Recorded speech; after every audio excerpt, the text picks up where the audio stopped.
This is the Andy Citron Injury Attorneys Friday Night Rivals, presented by Alabama Power.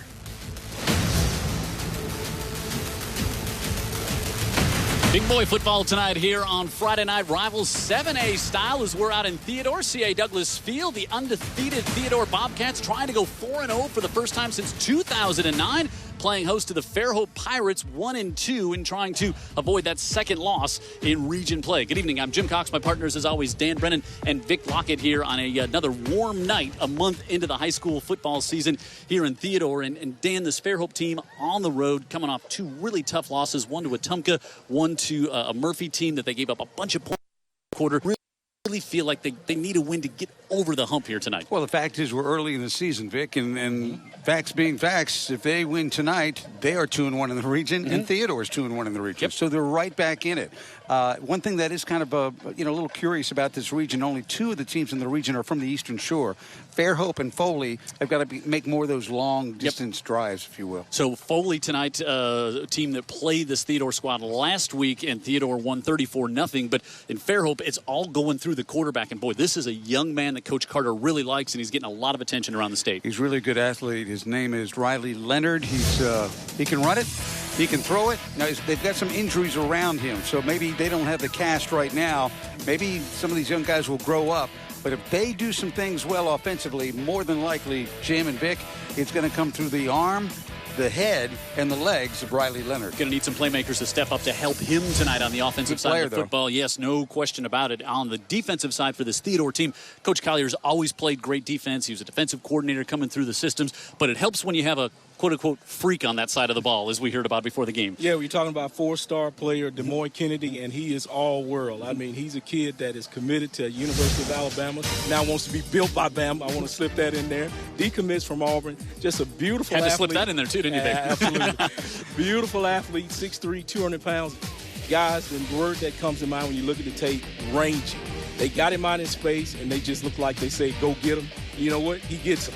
I mean, he's a fantastic kid. He's had offers from everywhere, and I tell you what, I think he has about 4.4, 4.5 speed. That's unconfirmed, but it certainly looks that way on tape. Wow, he can run anybody down, and he's caught a pass or two back in his younger days as well. So a great athlete. We're excited here tonight. 7A matchup at Theodore, a great atmosphere, a beautiful night for football, and it's a 7A matchup tonight here on Friday Night Rivals. Stick around. Kickoff from Theodore comes up right after this.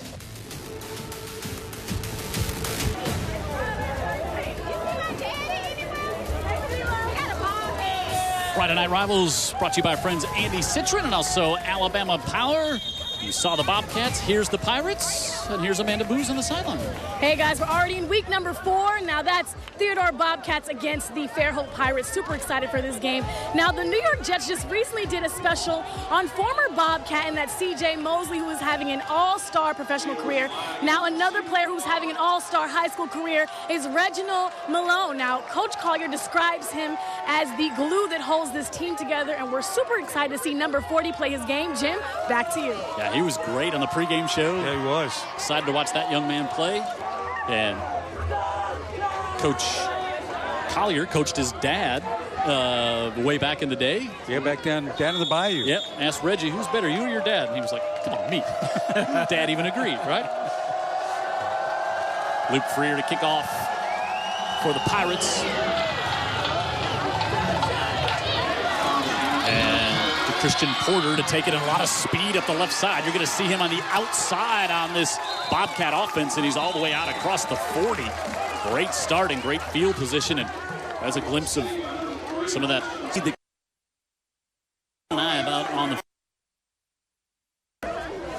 Theodore offense that's off to a on the year. There's Coach Collier's 7th year here at Theodore. 43 and 63 overall. He was down at Alma Bryant. Boy, he's grown up down here, that coaching tree that has so many great coaches have come down from this area, but loves how things are going here at Theodore. And again, got him to that region championship last year and off to a great start here in 2019. Gavin Moore, senior quarterback, going to go quick over the middle, able to get that one right back off to Porter. Porter won't gain much there on first down. His 10th catch of the season. He's got a couple of touchdowns through the first 3 weeks. Theodore offense, Dennis, Kyles, Payne, Peyton, and Ford up front. Porter on the outside along with Bo on the other side. Billy Flanagan, the tight end. But you're going to see a lot of Pearson Rogers tonight, the talented sophomore running back who's rushed for over 400 yards already. And he had 157 last week on just 11 carries. And it's dropped by Moore, and he has to dive all the way back inside the 35. Very fortunate to be able to get back on that one. Fairhope's defense giving up 20 points a game. Lipscomb on the edge along with Quincy Jackson, who was our guest on the pregame, showed us they got some experience up front. Bethea LeDrew both started last year. Hooks, Phillips, and control that linebacking spot. Banks and Burrell. Hartley fills in for the injured Jacob Denoyan. And Braxton Jordan there. And Gavin Moore looks over, wanted to go with a hard count, was trying to draw the Pirates off here on 3rd and 13.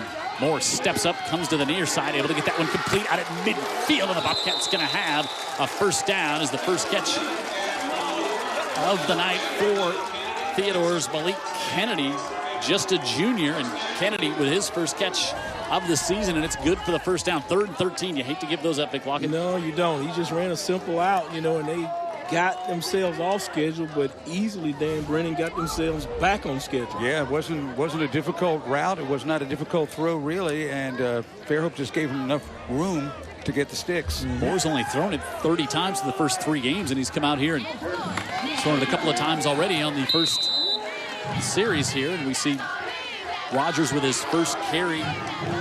Jerry Bethea, junior defensive tackle, comes in to make the stop for the Pirates. Pretty good size offensive line for Theodore. They do like to run the ball. They like to run it right at you. They run a little counter, so they'll come with power, whether you know what's coming. Counter plays where they kind of get you stepping the wrong way. So just watch for that. And then occasionally, with that speed on the outside, take a long shot. Rogers rushed for more than 200 in the opener against Daphne this year. The sophomore will get it here and right up the middle. And he's got another Bobcat first down to the 37 of the Pirates. Just straight ahead with a nice little move off the right tackle to get the first down. Again, just a sophomore, good-looking young man in the backfield for Coach Collier. Yeah, I imagine Coach Collier, he'd like to have the night go just like this, and keep that ball out of the air as much as possible. And if he can just beat you with the ground game, he'll take it. Good look at the Fairhope band across the field. Moore, again, looking to pass. Dumps it out of the backfield. Able to get that one off to Billy Flanagan. And Flanagan, the tight end, H-back, fullback, comes up with a catch there. Just a long handoff right there. Not really anything special or anything elaborate about that. Just say, hey, get out here in the clear in the flat, and I'm going to throw it to you. Jameel Richardson comes in the backfield here. Raheem Quinney will also come in 2nd and 5 for Theodore. Aside from the bad snap or the fumble, whatever you want to call it, they've been pretty efficient when the quarterbacks caught the snap. Richardson in the backfield. Junior tries to get around the edge, good penetration that time. Quincy Jackson, who was our guest on the pregame show, loved that young man. Yeah, he was really great talking with him, and I think with Vic, you might be able to tell me if I'm right here. It looked like they ran some sort of a slant. Everybody got a chance to get in. Somewhere they were able to attack that wall of offensive linemen, and suddenly there was pressure all over the place on the wrong side of the line of scrimmage. Yeah, get him for a tackle for a loss, and Quincy doing what he's supposed to do at that DN position. Don't let anybody get outside of him. So handle that contain and turn it all back inside. They lose 3, and so 3rd and 8. For the Bobcats, go right back on the ground. Sophomore up to almost the 30 that time, and going to bring up 4th and about 3 from the 30.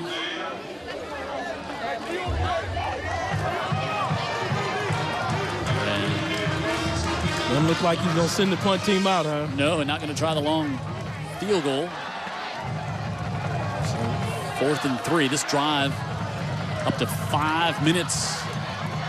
Well, you're at home and you've controlled the line of scrimmage thus far, other than the bad snap, so why not? Move Flanagan to Then he gets a little bit nervous and decides, hey, let me think about this a little longer. Maybe just thinking what the play is going to be, or make sure everybody is super focused on what it's going to be, because this could be a big play in the first half. You're so right. And so Coach Collier takes the time out there. So early, though. But, yeah, you're right. He probably wants to make sure he's got the right personnel. Right. Everybody knows the play, and we got the best play called, and we're going to run the play from there. Exactly. Friends at Barrow Fine Furniture always bring us our local games. Another big win for UMS, right? They keep rolling along. Tough win last night at Ladd against a very improved Williamson team, but that defense continues to shine for Terry Curtis. 14-0, McGill and Davidson tonight at Ladd. Mary G. and Murphy, Baker at Carver Montgomery. Bryan and Foley tonight, St. Paul's and Blunt. That should be a good one on Old Shell Road. And Saraland going up to Baldwin County to take on the Tigers, who we saw last week. Spanish Fort and Robertsdale. Spanish Fort was off last week. BC Rain hosting Daphne. New Smyrna Beach, the shark capital of the world, we learned on the pregame show a couple of weeks ago. Taking on Gulf Shores tonight. Faith Academy, Mobile Christian, Jackson and Wilcox Central, Viger and Satsuma, and LaFleur up at Citronelle this evening. I imagine the master angler would know where the most sharks are, and that's Jim Cox. Dan didn't bring that fact up. Vic. No, wasn't me. On that one. So here we go, 4th and 3. Gavin Moore, good size. You see him? That's 6'1" as your starting quarterback here for the Bobcats. Now they go the single back with Rogers there. Moore rolls out. Looking, he can pull it down, fires it, and his receiver fell down, and the defense comes up with a stand. Theodore wanted some contact there as Braxton Jordan and Porter got tangled up a little bit, but Fairhope's defense comes up with a big stop there on 4th down to get the ball back after 5 minutes and 8 seconds. Yeah, one way or the other, whatever happened out there, receiver goes down, pass hits the ground, and Fairhope survives. Yeah, Porter was coming all the way across the formation, and they were just assuming the Fairhope defense wouldn't pick him up, but they were ready for it. They picked him up, and he just kind of got tangled up with the defensive back or the linebacker and fell down and didn't even have a chance for the pass. All right, so we'll see Riley Leonard. He was a wide receiver, as Dan talked about in the pregame. Gives that one off to Kylan Cohen, and nowhere to go. Cohen's a talented running back that Coach Carter also really likes. Of course, they lost Bryson Martin in the spring game this year when he tore his ACL, and that was a hole at running back, and so they had to move and Keon over from safety to play in the backfield, and they lose 2 on their first play here. Sanford, McLean, Gerald, Rhodes, and Hoover up front for this Fairhope team. They're a little young at the skilled positions, but Dre Matthews has done a good job. He's got 6 touchdowns on the year, and we'll try to get that one quickly off to Corey DeVoe, and he'll pick up a few. As see, there's Tim Carter. We've known him a long time when he was up at Auburn. Yeah, great guy. Grew up in Monroeville. 7th year, should say he's 5th year here in Fairhope. 24-21. Overall, 122-74. Been coaching 18 years, and just that is a guy who loves kids. Like really, just we're really blessed to have him in our area. Yeah, I really think so. Yep. So loves kids, loves football, and loves building young men. 3rd and 8 here for the Pirates. 4 receivers stepping up, nowhere to go as the pressure came from the outside, and Jaden McCants, whose parents are sitting right in front of us, got the whole family, and McCants comes up with a sack. The senior came off the edge, but good job by the DBs downfield. And McCants able to get around Sanford there for the sack, and we'll get a heat timeout halfway, a little more than halfway through the opening quarter here. I need it, Jim. Fairhope's going to go. We're outside tonight here in Theodore. Scoreless on Friday Night Rivals. 5:20 to go in the first.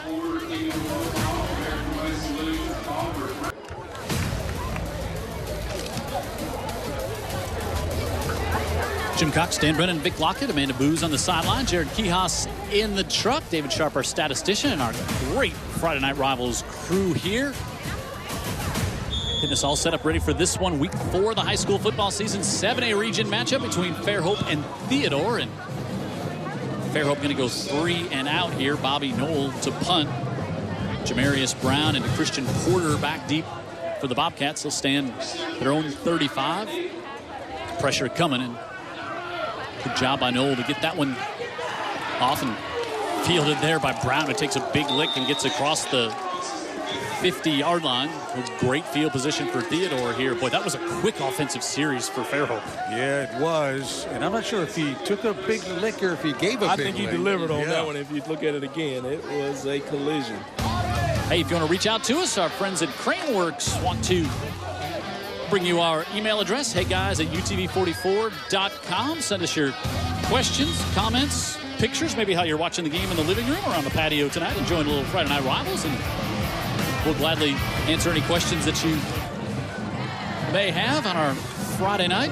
Say hello to some folks who are watching internationally tonight. Willis Wilcox, your old teammate, classmate, schoolmate in the Exumas down in the Bahamas right now, watching the game online. Wow. That's commitment. That is a dedicated. Jim, if I was in the Bahamas, I wouldn't be watching you, brother. I'm sorry. Thank you, Vic. I'd be at Atlanta's having a Miami Vice. Well, Virgin style. I'm not sure Willis is having your style, but he's probably got one of those watching the game as well. So thanks, Willis, for watching all the way down in the Bahamas here. Nowhere to go on second down. There's good work there. Jerry Bethea again in there. Got a little help from Hayden Phillips, the junior linebacker.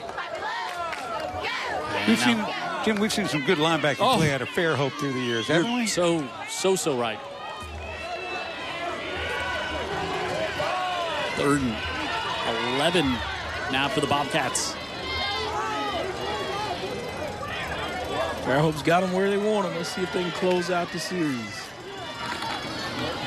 Moore looking to throw, coming near side, tipped, almost intercepted, not once but twice, but Phillips, the linebacker, was there and got a hand on it and tipped it up, and that's a quick 3 and out now. Yeah, Kai's putting it in the air a lot more than I anticipated. What about you guys? Well, with the down and distance on that one, you can see why he did that. But you're right. Even early in the down and distance, they're giving the quarterback a chance to at least dump it off. And you watch Rogers run, and you think that there's their bread and butter right there. Mm-hmm. Chandler Porter on to punt for the Bobcats. David Sappy back with the low snap. Great high kick, not real deep, but super high. And this one will take a Bobcat hop to about the 14-yard line.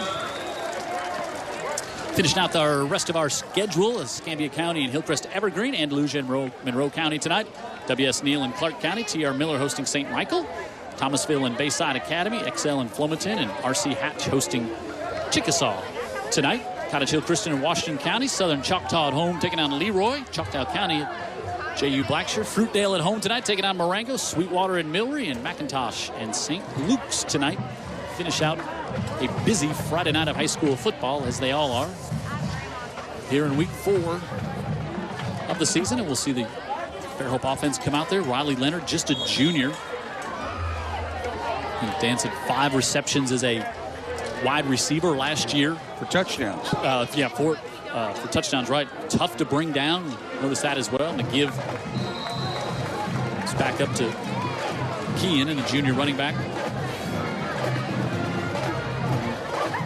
Picks up a few there on first down. Again, Coach Leonard was talking about he likes that young man as well in the backfield, kind of a dynamic playmaker, and picks up 3 there on first down. He's actually remember Mitchell, the quarterback from a year ago? That's his brother. That's right. Yep.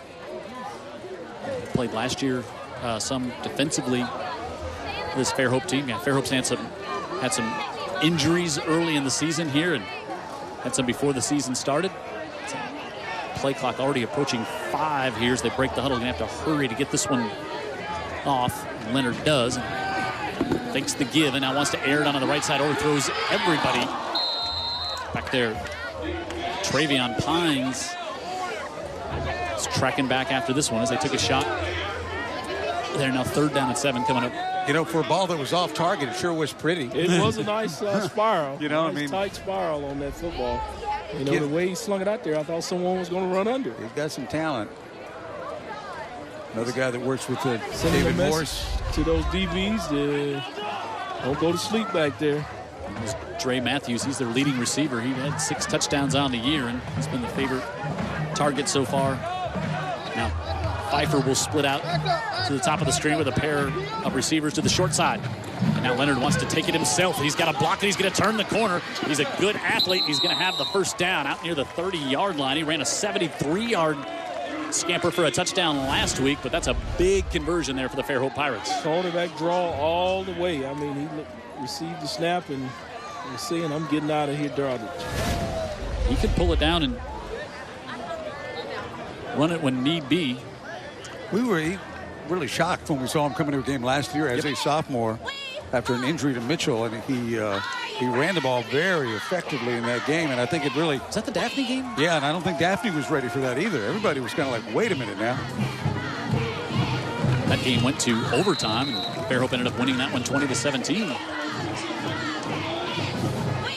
Tell you what, this Theodore defense looks pretty good. I mean, they are playing on the other side of the line of scrimmage. That was Reggie Malone. He was our guest on the pregame of games so far, and I think that's more than probably Coach Collier wants. They had a shutout last week against Foley.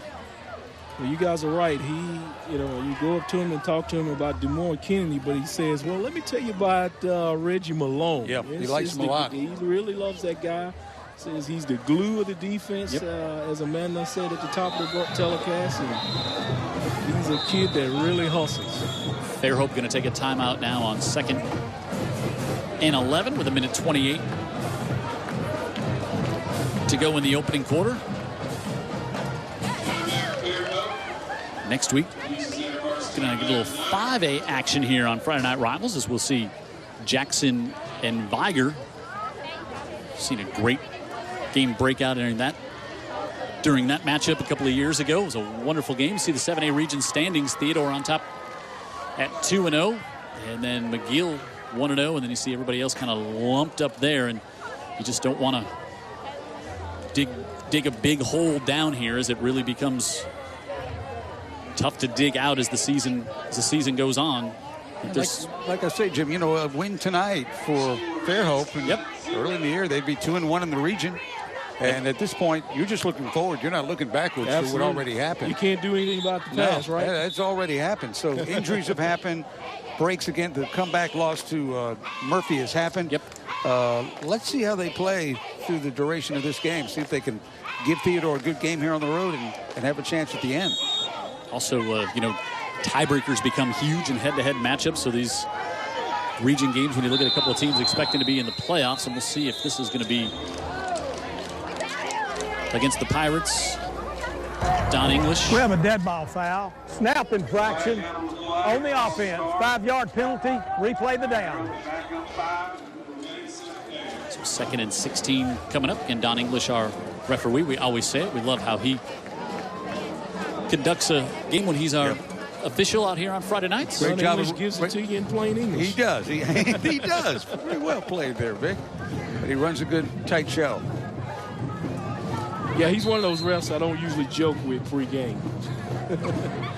Now they got a little issue with the clock here.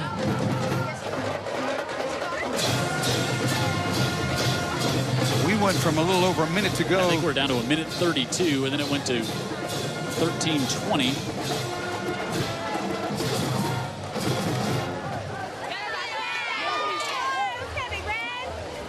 Well, they're going to bring the electrician in right after they talk to the sprinkler guy. Because if the electrician is as quick as the sprinkler guy, we're in good shape. Yeah, the sprinklers went off right just prior to kickoff, and that was a little comic relief for the entire crowd here.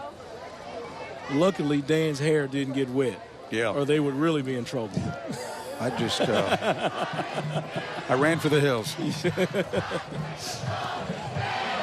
And they get their sprinklers to come on when they don't want. Mine at the house, I can't get them to come on when I want them to come on. I'm mashing the button and find out I've cut it with the cord with the edger and all those things. Here we go, 1:28, and 2nd and really long here for the Pirates. Riley Leonard wants to set up the screen, gets it off to Kean. Keene will get back just past the original line of scrimmage, and third, another long coming up is Moines Kennedy with his first tackle of the night. I'm sure, Jim, you'll call his name a few times tonight. It looks like the screen was well set up. I thought it had some traction to it. Big lineman's in front, but no. Yeah, actually, Reggie Malone with the tackle there. Yeah, Malone He laid out. to the punch, huh? Yeah, he laid out. Kennedy was there eventually, but Malone stole his tackle, right? A lot of great effort. And that's what I think you get out of the kid, and that's what I think Coach Collier really likes on him. You know, you can't teach that. That's just kind of inherent that your parents gave you. Got the motor. Leonard, 3rd and 9. Nice little drop off, able to get that one to Keene, and he's going to have the first down to the 41-yard line. They're going to call a horse collar or some holding back there defensively, but that was a great play against what Theodore did, because they brought those backers from inside, and where they vacated from, here comes the receiver right there. Kennedy's in chase mode and has to bring him down. 3rd and 11, and they pick up, going to call a face mask. 3rd and 11, they pick up 12, and so now they'll tack more on at the end of the play. Are they saying Kennedy face mask? It didn't look like it from the replay. It really looked like something happened away from horse collar, if anything. Yeah. Oh, and it's going to be the big one as well. Well, the personal foul, face mask on the defense. That's a 15-yard penalty at the end of the run. Wow. Well, one way or the other, it's an infraction that can't be appealed at this point. No. All the way up to the 44. So they convert on 3rd and 11. They pick up 12, and tack 15 on it. Now, yeah, if we could see that tackle again, maybe we'd see it. But Kennedy shows his speed on the play. He was trailing, but he was obviously one-on-one with the blitz. He had that assignment, a very quick back out of the backfield, and was at least able to get him down, but it looks like he got him down with. Leonard's going to have to hurry. He's late getting out of the huddle again. Play clock down to 2 and 1, and they do just get it off and over the middle, wide open again. Able to get that one complete up to the 30, and another first down as he's able to get it to David Sampe, the sophomore running back. It's almost like he had a hot read right there and saw the blitz and just went a couple steps and turned around. That'll bring the quarter to a close, and Fairhope on the move here. Able to move the chains. Great little pass, and Sempe was kind of losing his balance. Otherwise, he might have been able to pick up even more. But Pirates got to be happy where they're at to start the second quarter. They'll have first down at the Bobcat 31. Friday Night Rivals brought to you by Andy Citron Injury Attorneys and presented by Alabama Power. We're scoreless here at Theodore.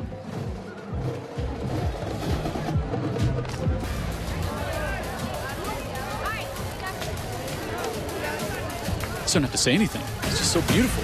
Thomas McDonald doing that great shot for us here on our Friday Night Rivals crew. Is the beautiful moon in the distance here at Theodore. First down for the Pirates. That one bobbled and finally held on to. Good job there with the catch by Nolan Myers. That one's being juggled.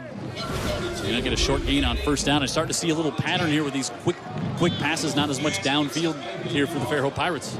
Yeah, that's the Moines Kennedy right there. Facing him. You don't want to be juggling the ball with Demoy coming at you. That's not a good combination. I don't think so.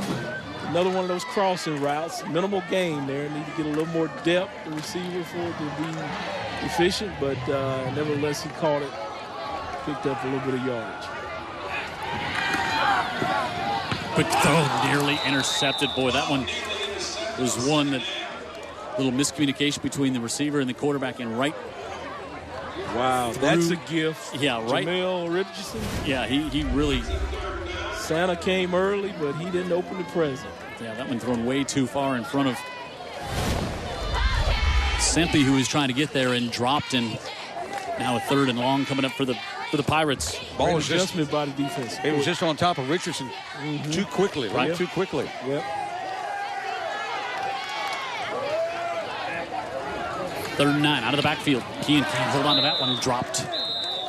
Yeah, that was in his face mask and on him a little too hot for him. Yeah, and I think he also heard some Bobcats coming at you as well. That will affect your catching ability. Jaden McCants, who had that sack early in the game. And 4th down, and right from the 30. Again, in no man's land, they're going to go ahead and keep the quarterback out there. And kicked a 32-yard field goal last week, but big difference, 15 yards between 32 and 47. Riley Leonard, he can punt the football as well. Quick kick. Not going to do it here. He's going to take a shot downfield, and it's tipped and incomplete. Wow. Put a lot of heat on that one as he was trying to go back to Sampe. Demarius Brown putting his shoulder in there to let him know, don't come in here. Strong safety being strong. Yeah, that's when your quarterback, that was a well-thrown ball. Put it right there, had a chance to convert the first down, but Sampe just couldn't hold on to it. Yeah, Brown looks like a player right there. They've got a couple of good safeties, but Brown, he was sudden and violent. He's big. And those DBs are getting some good coaching. Our man, Edric Pruitt, is back there. Yeah. Southern Miss player, Seattle Seahawk player. Yep. Legend down here. Now the Bobcats get it back. Porter goes in motion. He'll take it. Porter, 6th rush of the season, and he's going to pick up 10 on that one. So he's averaging 10 yards a carry on 6 rushes so far this year, and keeps his. Are they going to give him? I thought the official of this side was going to give him the first down. Yeah. Yep. It is 10-yard pickup there. So Porter with the first down. Porter, a senior. He's a threat to stretch things on the outside. Now look at this formation in the backfield. Kind of a T. Loaded up and not much there for Rogers. Right up the middle. He'll get a couple. Good old-fashioned power football formation right there. 1 yard and a cloud of dust. Right.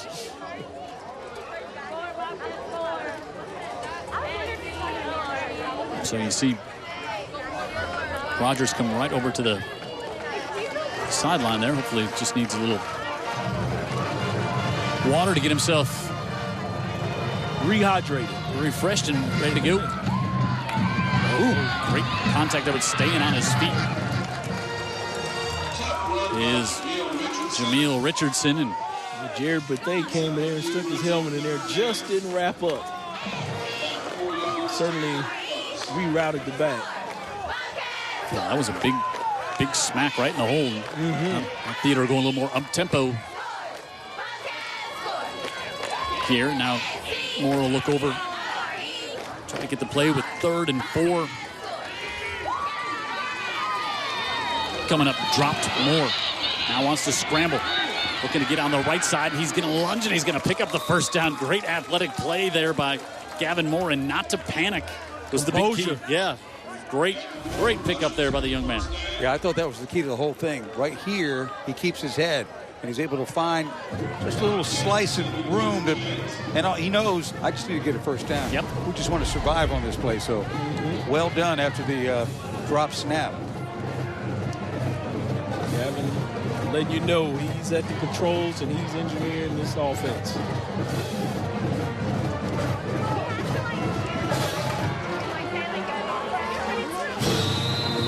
First and 10 for the Bobcats. The side judge to the near side with a whistle. Now say play on.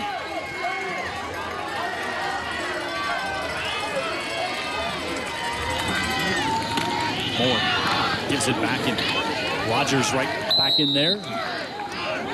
Inside the 45, the student body section of Theodore is right below us here. Amanda, what do you know about them? Hey, Jim, they have a lot of spirit, as you can see them with the cheerleaders. But right behind me, they're wearing tie-dye. So every Friday, they do a theme. And this week, their theme is tie-dye for Peace Out to the Pirates. Now, next Friday is going to be neon theme. But as you can see, this school definitely has a lot of school spirit. Jim, back to you.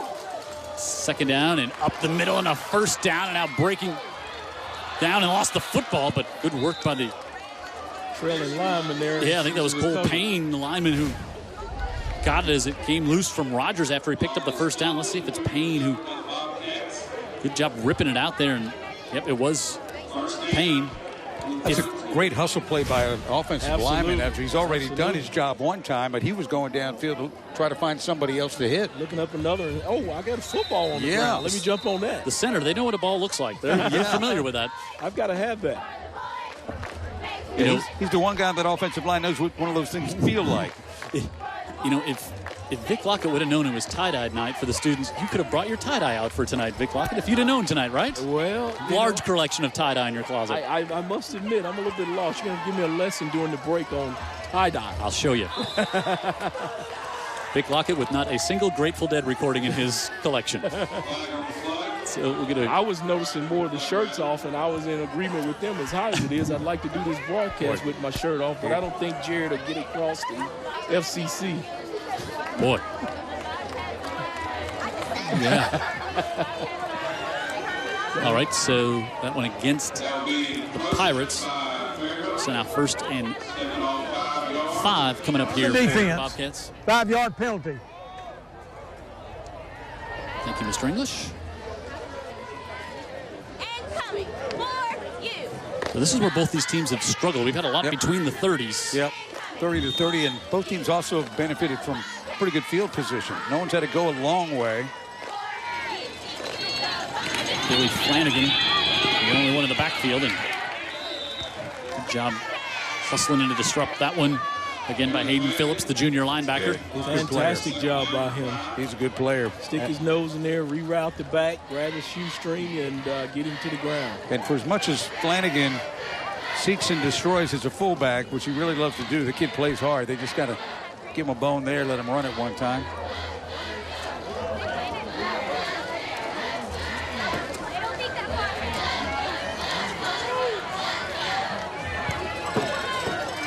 No gain on first down, so 2nd and 5. Rogers, again, nowhere to go. Great job coming in there was Quincy Jackson. Again, that penetration from the end, just pinching down in there as tight as he can. Getting to the running back untouched. Not even being contested on the block. Oh, you got 1st and 5, and you gain nothing on 2nd and 3rd. Or on 1st and 2nd, excuse me. And so now you got 3rd and 5. Here as we approach the halfway point of the second quarter. Scoreless out here in Theodore.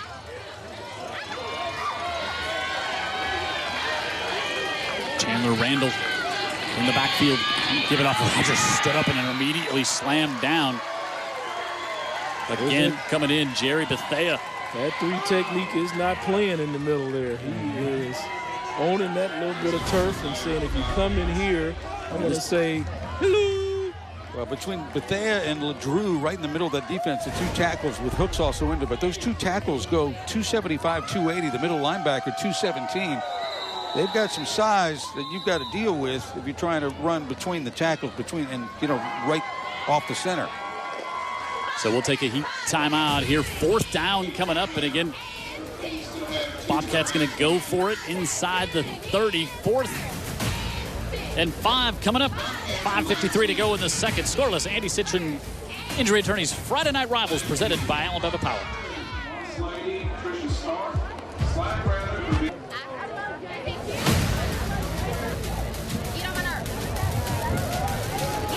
Back here in Theodore, Jim Cox, Dan Brennan, Vic Lockett, Amanda Booz on the sideline, David Sharp, our statistician, and Jared Kihas in the truck, and our entire great Friday Night Rivals crew getting us all set up and ready for this 7A matchup tonight here. And scoreless, 4th down coming up, and Bobcats going to go for it. A couple 6A scores want to pass along.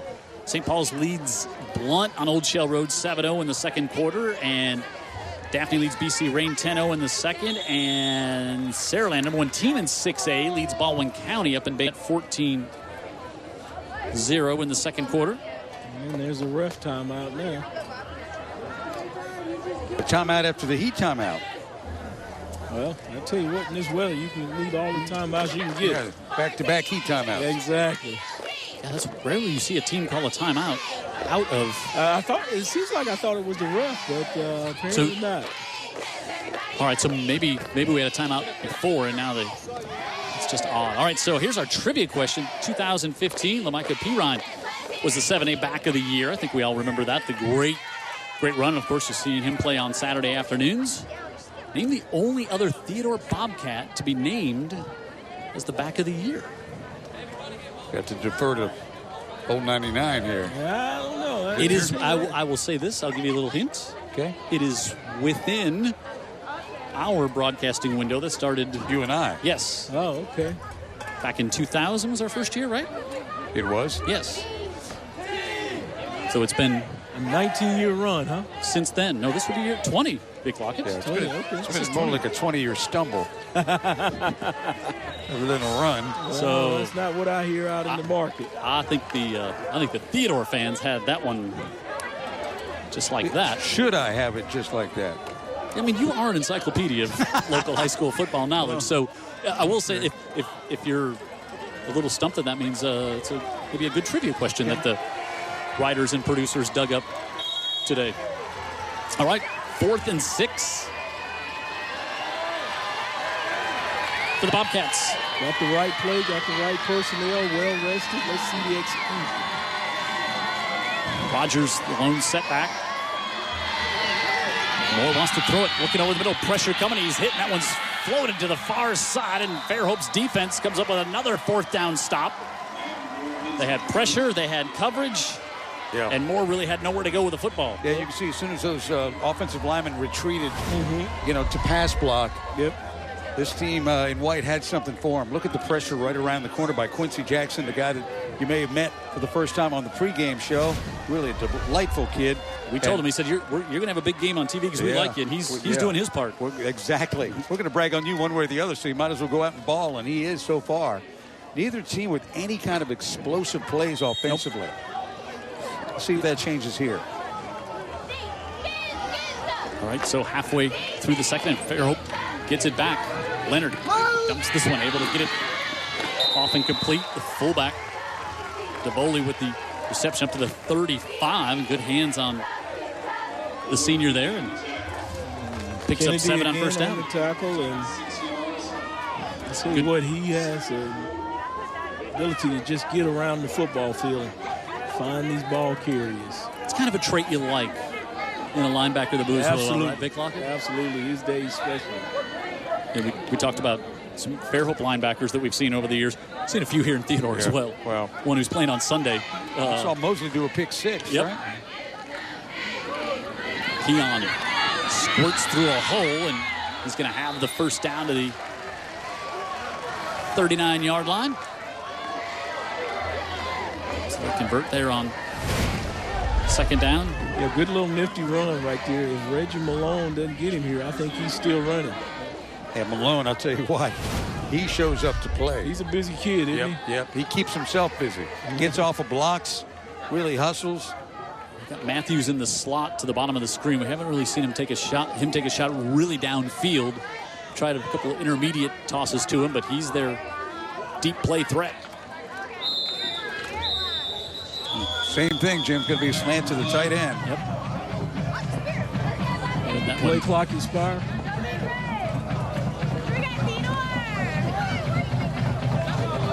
Let's find out, Big Lockett. Yeah, Mr. English. We have a dead ball foul. False start on the offense. 5-yard penalty. Replay first down. Got movement. I could be wrong, but I think I've noticed a tendency that they'll break the huddle. Talking about Fairhope late, and you're kind of worried that they're not going to get it off in time. But it may be part of their intent is to let the play clock wind down and run some clock. Yeah, I wouldn't put it past Coach Carter because he always has a strategy behind the strategy.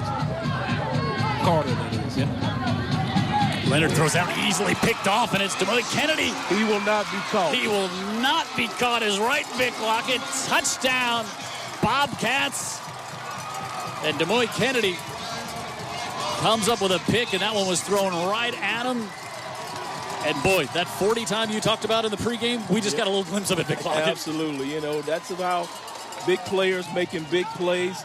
You know, Dan was just talking about the game's kind of ho-hum. Nobody's doing anything, but there's that man, Moines Kennedy, and no, I don't think anybody's on this field going to catch him. Looks like a running back in the open field. Well, yeah. I think he did start out on wide receiver, so he knows what to do with the football. And got the turnover belt there. Yeah, he's putting a stamp on why he wants to be built by Bama. I didn't realize he was that rangy. I didn't realize he was that tall. You know, he's got a lot. I tell you what, if you look at the tape, he is all over the place with that long stride, just like he showed there.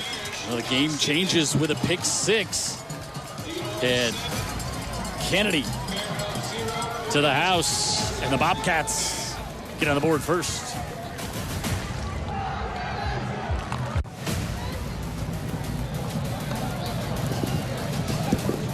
So that was a highlight film touchdown there for Moines Kennedy. Comes up with the interception. You kind of saw that Riley Leonard maybe not great footwork when he was throwing that one and wasn't able to get it toward his receiver, and Kennedy took that one and then he said, I'll take that gift. Santa showed up for him. He opened his present.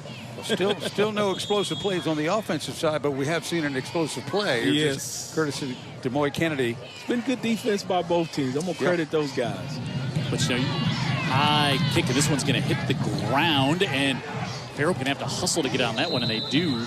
Up at the 25-yard line, finally fallen on there by Carter Bossard. So Synovus feeding the Gulf Coast, and Friday night rivals and our schools that are working to drive out hunger, and schools compete each week to collect the most peanut butter and jelly. And Synovus donates $250 each week to the school that collects the most, and at the end of the season, the school with the most pounds is going to get a check for $1,250 from Synovus. Everybody wins when we end childhood hunger, and we had a huge collection this week, and Amanda's going to tell us all about that at halftime. And thanks to our friends from Synovus. Don't steal her thunder, Jim. It's a tease, they call it in the business, Big Lockett. Kylan Keon picks up 3 on first down, and I like Coach Carter right there. Goes back to the handoff after the young quarterback throws the interception. Settle things down. But, you think at first down, they just converted, then they get the penalty, so it's 1st and 15. You're behind the sticks. You throw the errant pass, and now suddenly your defense has played great here, and you find yourself down 7-0. Yeah, or and you throw it in the direction of one of the top defensive talents in the state of Alabama. Yep. And he doesn't drop it, and then you watch him go, and he's got some jets. The sprinklers could still have been running. He wouldn't have been slowed down, I don't believe. Now, Leonard wants to keep this one. He's trying to turn the corner, and there's 4 Bobcats there, and Reggie Malone was the first one, but also Kennedy was there. Coach didn't oversell Reggie Malone to us. No, he did not. He was telling the truth. Malone really plays hard. Man, and when he gets there, he brings some with it. He does. Jamarius Brown, the big safety, came up with the lick on there with 3rd and 4. Malone's made a few plays in pursuit where he got there and Kennedy was near the pile but never affected the play. Coach Carter looks on the roll. Leonard over to the Fairhope side and fires that one incomplete. He's trying to go right at the sticks. Wanted to get it back to Sampe. And 4th down. That'll bring on Luke Freer and the Pirate punt team. Bix, what's anybody got to do to get some offense going here? Moving the sticks and really starting to get some momentum going offensively. It's very simple from up here. You got to block first. Yeah. Give some lanes to the backs and give the quarterback some time. They had a little success with those crossing routes, and I'm assuming they'll probably get back to them. Knowing Coach Carter, he'll look at things and say, hey, we got some yards there, so we'll go back to that. Freer. Pressure coming. This one's going to be end over end and taken at the 40 by Brown. Nope, correct that. That's going to be by Porter. That was to Christian Porter. And good field position on the positive side of the 50 to start this drive here. Good tackle by Hayden Phillips there, playing that punt team. Called his name a few times on defense tonight. Friday Night Rivals brought to you by Andy Citron Injury Attorneys. Thanks, Andy. Again, a part of high school football on Friday night here on UTV 44.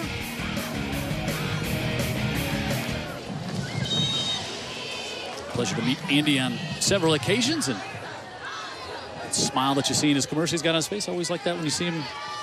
Well, he's always winning. Yep, always smiling. Pressure coming.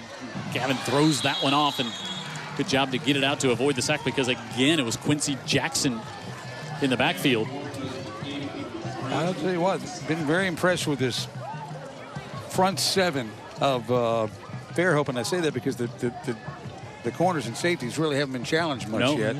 But up front, they've got guys that'll get after it and a lot of size right in the middle.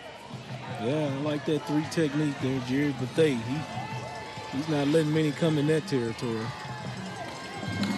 2nd and 10. Sophomore Rogers.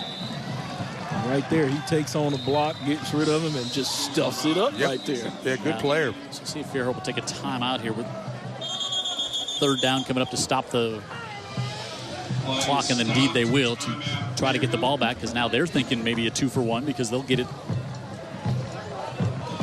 to start the second half. Boy, you see that so much. I mean, it's just such an emphasis at any level of football. Yeah, the 4 minutes on either side of the half now. And you say that 2-for-1 better than any grocery chain I know, Jim. Even better than your friends at Greer's? Well, Robert, they have you beat them. All right. There's good man, Robert Greer. Big, huge moon we got here tonight. Down in the southeast corner of the stadium. Again, another great set. You just love all the pine trees surrounding the stadiums. We see that a handful of stadiums. Here's Fairhope. In Chicago, they'd be covered with snow at this time of the year, right? You're not kidding, Vic. So you saw that tough loss to 6A powerhouse Wetumpka for Fairhope. Then they won against Mary G. And then 20 unanswered by Montgomery in the second, or by Murphy last week in the second half. That was really a tough one for Fairhope. But Coach Carter said the kids are resilient. They bounce back. And then you see what they got coming up. Davidson, then back-to-back road trips, Daphne and Baker. Then they'll take on Foley, and then Bryant, and then the last game of the year, they'll travel back across the bay to take on McGill-Tulane. 3rd and 9 here for the Bobcats. Fires near side, bobble momentarily, but complete, and Kennedy's got it. And he's going to be short of the 1st down. Are they going to say he stayed? I'm going to say he stayed in bounds. Yeah, I guess his forward progress was held up. He just got the football out there to him and say, do what you can for me, big man. And he did what he could until the Pirates corralled him. Yeah, so 4th and 3 coming up. Malik Kennedy with his 2nd catch of the night. Inside 2 minutes. See if they go to that good-looking tailback. He's the lone setback in behind Gavin Moore. They do go to Rogers. Moore looking to scramble. He's being wrestled down and grabbed again. Bethea. There's that 3 technique I was talking about. Yeah, he's been a man all night, huh? A man among boys. And that was very quick. He got in there. Did he get blocked? Let's watch him. Yeah, he fought off the block. Yeah. But he's going up against Rogers, the running back. Like that's what you want. Mismatch. That's what you want if you're the defense. So now the Pirates get it at the 41. They've got 1 timeout.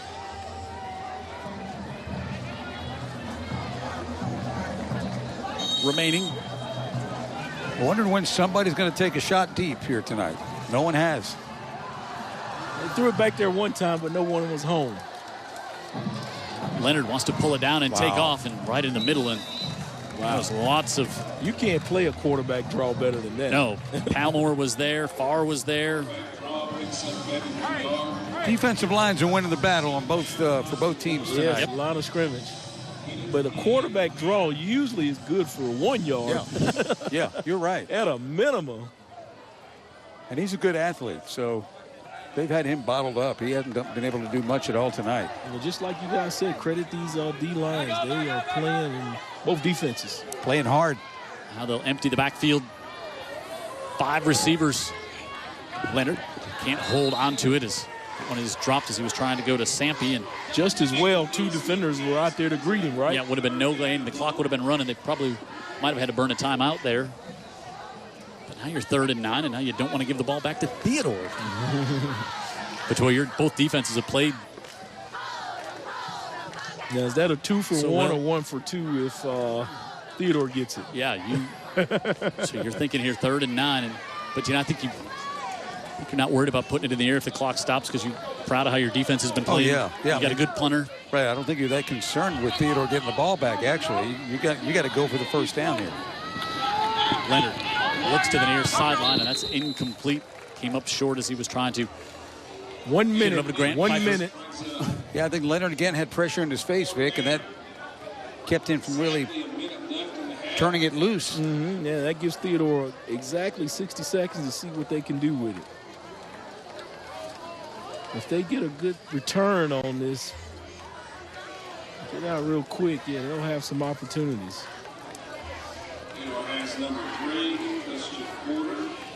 But like you brought up, Dan, I'm not sure Theodore knows what they want to do on offense. And they want to block. Fairhope has a lot to do with it. They want to block 51. Yeah, that's number one.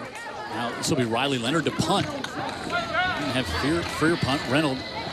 Leonard punted it up to 34. Fair catch by the Christian Porter.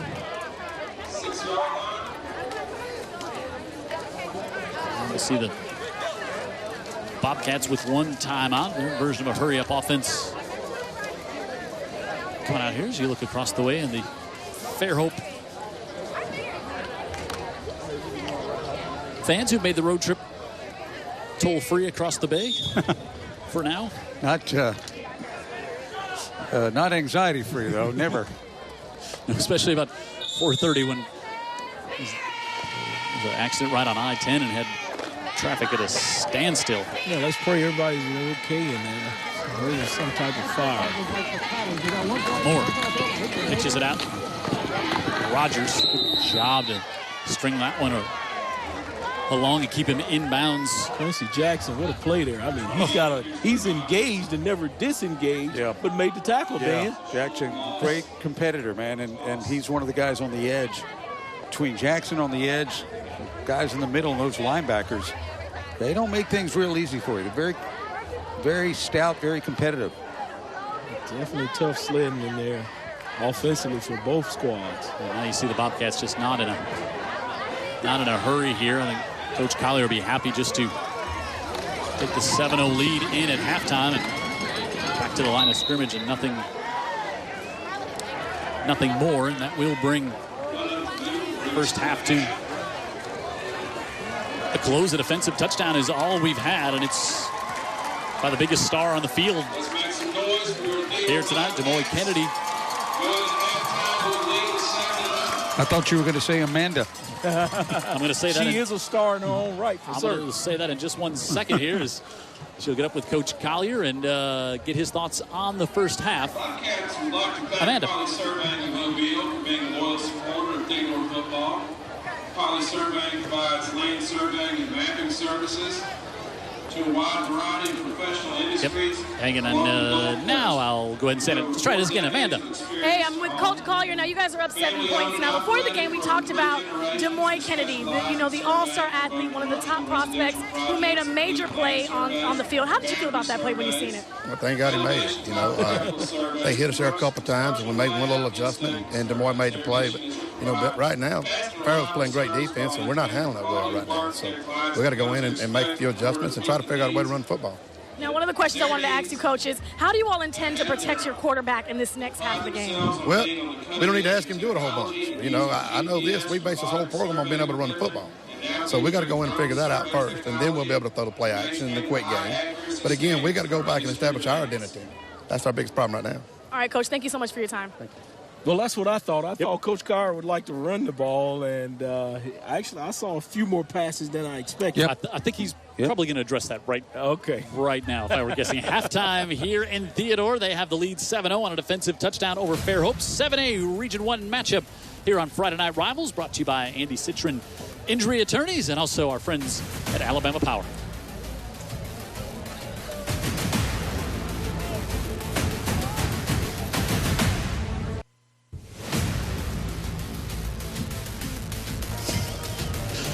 Halftime score here in Theodore on Andy Citron's Friday Night Rivals, presented by Alabama Power. 7-0 Theodore has the lead. Right now we've got a great Fairhope band, as they always are, out on the field. So we've got Fairhope football, we've got the Fairhope band. Let's find out what else is happening over at Fairhope as Amanda's down on the sideline. Amanda.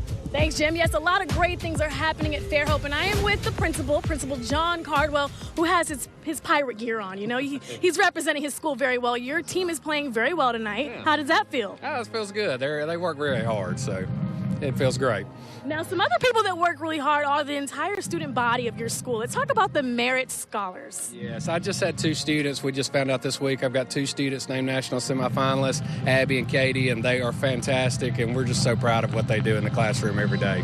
Well, that's awesome. Congrats to them. Now, another thing that I'm super excited to hear that your school has going on is the pre-K program. Yes, we've got a bunch of 4-year-olds. We've got 18 of them running around, and they mix in with those big kids. It's part of our career tech, our education program, and it's just fantastic to see those little kids and, mingling with those big ones. It's fun to watch. So. Yeah, because I'm sure a lot of these students want to be teachers, so it's great practice for them during this time, right? That's it. Yeah. And I also admire this band that I hear behind me. Our band is one of the best in the South. They are just fantastic, and they work so hard, and it's just fun to watch, and I'm just so proud of all our students. And I've seen some younger band members on the field tonight as well. Yeah, we've got a big crew. I think there's 160 to 180 of them this year, so it's fun. They do a really good job. Yes, they are. Thank you so much, Principal Cardwell, for joining us right here on Friday Night Rivals. Jim, back to you. All right, thanks, Amanda. Always excited to hear the cool stuff going on over at Fairhope. And Principal Cardwell's right. That band is always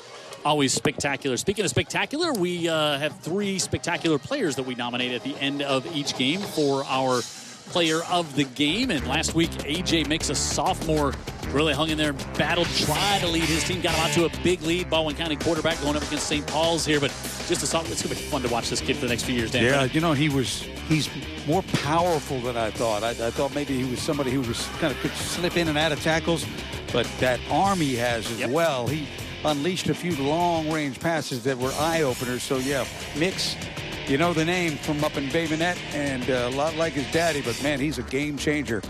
You're right. We're going to enjoy him for not just this year, but 2 more. Yeah, just a sophomore. We saw him kind of take over as a freshman last year on a game we had here on Friday Night Rivals. And our player of the game brought to you by Herc. I was coming into the game, and I cut down Rangeline Road and drove right by Herc Reynolds on the way to the game here in Theodore. They help us out each week, and they bring us our player of the game. So thanks to our friends at Herc Reynolds. And we'll give you 3 players of the game that we will nominate at the end of tonight's broadcast. And you'll be able to go to utv44.com to vote. And then we'll tell you about who our player of the game this week was next week at halftime, as we have Jackson and Viger in week number 5 here on Friday Night Rivals. Again, we always love to hear about what else is happening on campus at our schools that we feature, not just on the athletic fields. And we heard about what's going on at Fairhope, and now let's get a peek into the cool stuff going on in the classroom and behind and beyond in Theodore.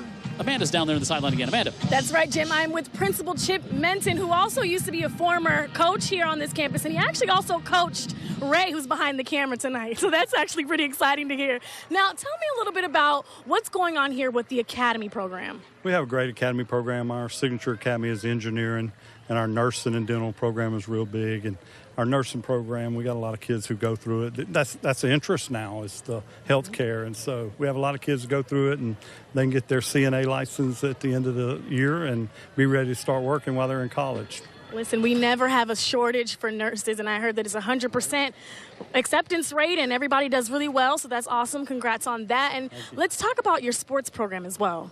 Well, we're doing pretty good. Right now we need a few more points tonight as an old coach, but last year the football team won the area. Our baseball team does very well. Basketball team, we're pleased with what's happening with our sports programs, and hopefully we can go out and compete every night. And we need a victory tonight because this is the area game. This is true. You know what I like that you guys are doing tonight? I've been seeing the cheerleaders go around with some tickets that they got a pot they're, raffling off that you get like half the pot if you win this, right? Unfortunately, I don't get a chance to win that, but somebody will. Somebody will. Maybe Dan will win it. Oh, Dan, you got to split that with me. Anything else cool and exciting happening here? We have a great community here and great kids, and we're just proud of what we're doing, and I'm very proud of the way our students have started the school year. And like I said, everybody's a community, and we're just one big family. Well, thank you so much. Jim, back to you. All right. Thanks, Amanda. I saw Chip as soon as I walked into the building here tonight. Always a friendly face, and we've known him a long time from his time all around out of Baker and BC other spots Reigns as well. Yep, for sure. So 7-0 is our score at the half. It's Theodore on top by a defensive touchdown by the Alabama commit, Moines Kennedy, our only score thus far.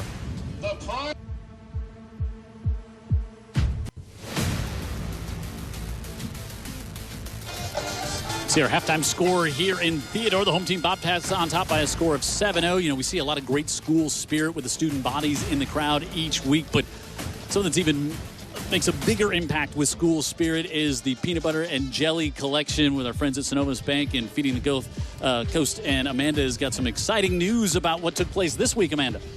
So true, Jim. I have very exciting news. What I love about the game is although both teams are competing, they come as one tonight for a very special cause, and that is the PB&J Blitz Challenge. And this week we have a special winner. We have the principal of Fairhope here to accept his check of $250 because his school raised 775 pounds of peanut butter. Now, how does that feel? That feels great. Our kids did a really good job. Now, what was the tactic? Because you know what? I don't know if you know this. You guys have raised the most pounds so far. We're in week 4. You guys have raised the most.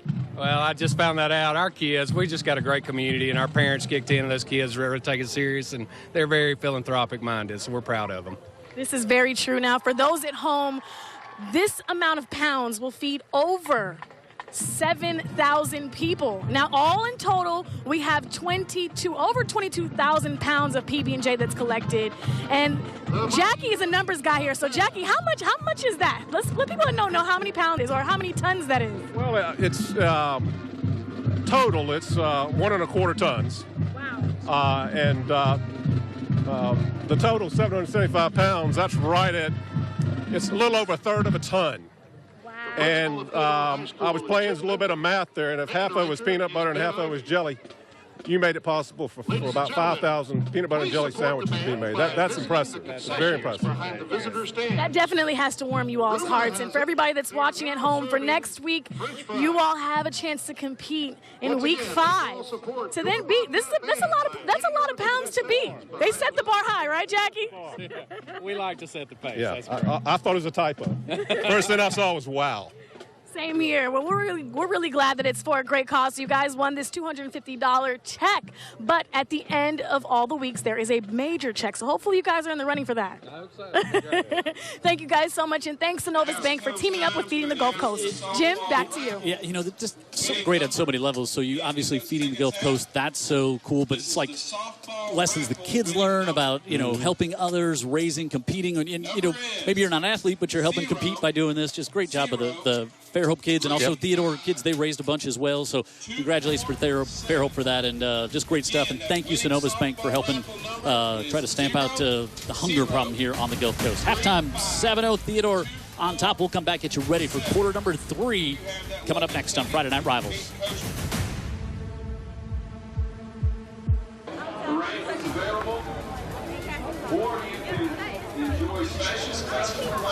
Halftime here in Theodore, and the Pirates getting ready to come back out on the field. They trail by a score of 7-0 as Theodore got that defensive touchdown there in the second quarter, the only scoring we've had in this game. And, you know, guys, it's Friday the 13th, and the offense has been downright scary here tonight. Or maybe the defense has been scary from the other side of things. Well, if you missed the first half, good for you. No, I'm just kidding. The defenses have played very well, and neither offense is able to put any kind of rhythm together at all, or any kind of deep throws either. Nothing. Give the credit to the defense, guys. They've been scary good, right? Scary good. Exactly. Sometimes you get a slugfest. Sometimes the defense executes. Sometimes the defenses win. I know Jim hates it. He loves to see fireworks, but defense is part of this game, Jim. I think what we are going to see, we're going to see Theodore come out and try to run the football, don't you think? Yeah, I think Coach Collier said that exactly. You know, he's going to make the adjustment and come out and run the football. I was shocked he was throwing around in the first quarter, but I'm sure he's going to have a conversation with that coordinator and say, hey, let's get it to this big guy in the backfield. Fairhope hasn't taken any shots downfield. They haven't had a lot of time. The defensive lines have been, you know, so strong in this game. But Riley Leonard and that crew, they got to find something and even get some rhythm going once they get past, you know, they got down to 30, but they just can't even get to the red zone. Yeah, Leonard's going to have to find somebody on the outside that gives him some help. And as far as blocking, Theodore wants to run the ball. That doesn't mean they're going to run the ball, because this front 7 for Fairhope is very good, and they've been winning the battle on the line of scrimmage all night. So it has been a would this go down as a defensive tussle? I would say this is a tussle. Gotcha. Okay, this is a tussle. And it's a good football game. I agree. It's not pretty. Yeah. It's not the fireworks and all the down the field stuff you guys would like. Running backs running free. that frustrates us defensive guys. So, yeah, enjoy the defense winning tonight. And whoever plays the toughest down the stretch and makes the plays like we saw the Des Moines kid do, that's who's going to win the football game. Fairhope will get it back here to start the third quarter. Jim Cox, Stan Brennan, Vic Lockett, Amanda Booz on the sideline. A busy halftime for Amanda. And again, I just wanted to hats off to the kids over in Fairhope, raising over almost 800 pounds of peanut butter and jelly collecting this week. Great job by the Fairhope kids. So agree with that for sure. I love peanut butter, but I don't think I can do 800 pounds, Jim. Well, maybe 80. Fusaklis? Yeah, Fusaklis in a season? Like in a season, maybe? Yeah, if you want to count the season, yeah. All right. Fairs kicks off, and it's hops out of bounds. A little break here for Theodore, and that is not what you want to give your opponent great field position to come out of the half, but that's what we'll see here for the Fairhope Pirates. We have a free kick infraction. Gets the kick. Score remains 7-0 Theodore. They could elect to make them re-kick. I think they'll take it at the 35 instead. All right, start the half off with a penalty, and let's get it corrected and have ball. There's Riley Leonard. Sheldon Russ was showing a little blitz from his linebacker spot here as single safety as they come up to the line of scrimmage, and we pick up where we left off. Yeah, we saw a lot of that in the first half.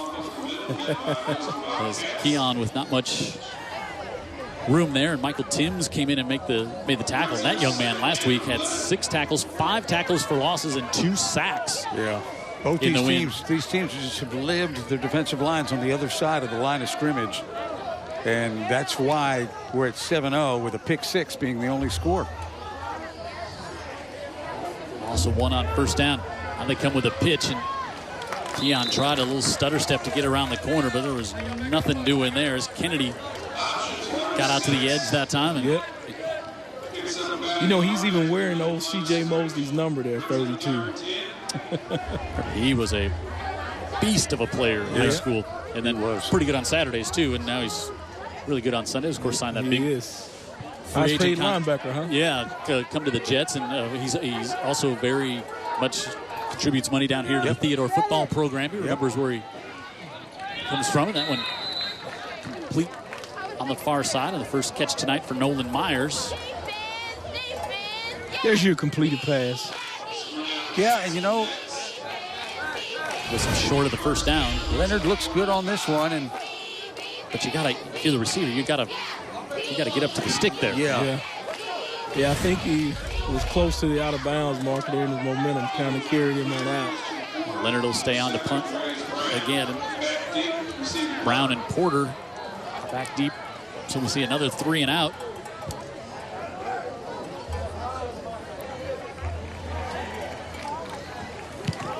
Leonard with a really good kick all the way back to the 20, and that one was dropped by Brown and falls on it at the 22. Great punt there by Leonard. And if somebody can flip the field here maybe and get a short field, really short field to go. Could change the way the outcome comes. Yep, Fusaklis, they feed our crew every week, and we appreciate them making sure that our crew, they get here early and they're hungry by the time it's ready to throw down some Fusaklis, and they do it every week. Thanks to Fusaklis, you can do the same. Of course, it was perfect with football, and so it's a Friday or a Saturday, and grab some of that lemonade and enjoy Fusaklis all during football season, as our crew does here on Friday nights. I enjoy the flock.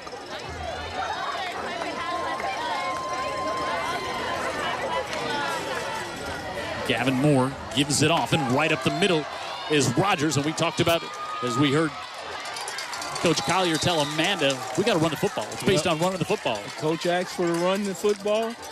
They run the football, Dan. They did. They and with success there. Right, on this play right here, they do. And Rogers, who had a game of over 200 yards early in the year, I guess in the opener. Yeah, ran for 157 on just 11 carries last week. So we'll come to him this side. And Coach Carter I'm sure he's pretty happy with his defense, but what else did he have to say at halftime, Amanda?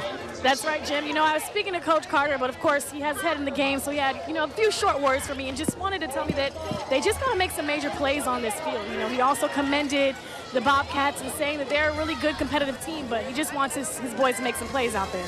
Jim? Yeah, they got to get something. Thanks, Amanda. Got to get something going offensively, or they're going to need a defensive score or a turnover to get, like we said, create a short field. And Rogers stood up the line of scrimmage and driven back, nothing there. Jackson in there, Bethea in there. Grayson Hook's in there. If you had a white helmet on, you won the front seven, you were kind of there. You were in there. Jim Cox called all 11 defenders. 3rd and 11 coming up, and you say you want to run the football, but you don't pick up anything on first down and second down, and now you're in 3rd and not even 3rd and medium, 3rd and long. Yeah, they're getting lined up and getting the play from the sideline. Plenty of time on the play clock. Out of the backfield, off to Rogers, looking to get a block, and he did across midfield, and he's got a first down all the way into Pirate territory. Great job out there, Kevin Dennis. Yes. Out leading things to come up with the block at 19 yards. And credit the coaching staff, because all the way they let the defense get set, and then they changed the play to what they wanted, and that time the offense won, Jim. Boy, and you get a lineman out there, and it's so easy to get the holding call sometimes, and didn't do it. Did a great job keeping his hands in tight and springs him for the big game. Also, Fairhope was bringing pressure from that side of the field. They vacated where those linebackers would have been. Yeah, I think the coaches saw it coming. Yeah, a little chess match there. And to the 36. Gain of 4 on first down for Rogers. Well, that kid, just a sophomore, he is going to be... We've got some good football to enjoy out of him, huh, for some years to come. I think so, man. He really runs downhill, creates that leverage at the point of contact. And wow, there's that 3 technique again. That is a 10 on the 3 technique, Big Lockett. I tell you what, Bethea is saying, look, this blade of grass right here, that's mine, guys. Do not come here with that noise. Just a junior. He doesn't play the radio. He just disengages with the center quickly and is able to be disruptive, not just plug a hole, but make a play. Very nice job by that young man. Going to have a defensive tackle up for one of our players of the game, Big Lockett. Not a problem with me. Just you guys that love the fireworks. 3rd and 11. They go right back off to Rogers, and he breaks this one up the middle. Drops the shoulder, and he's going to pick up the first down on 3rd and 11 as he picks up 13. Wow. Coach Collier tricks him here. Got good turn block in there by the center. Yeah, offensive line winning that one, Big Lockett. He did. He did. See Bethea in the picture. I don't know where he was. He may be getting a Gatorade over there on the sideline. Yeah, he's out there now. Out at defensive end now. So two 3rd and long conversions on this drive. They have 12 men out there. He throws the flag pre-snap. I guess not. It's offensive. We have a dead ball foul, snap infraction on the offense, 5-yard penalty, replay first down. I mean, the banker was able to figure out tonnage fractions quicker than I was able to try to count to 11 or 12 there on the field.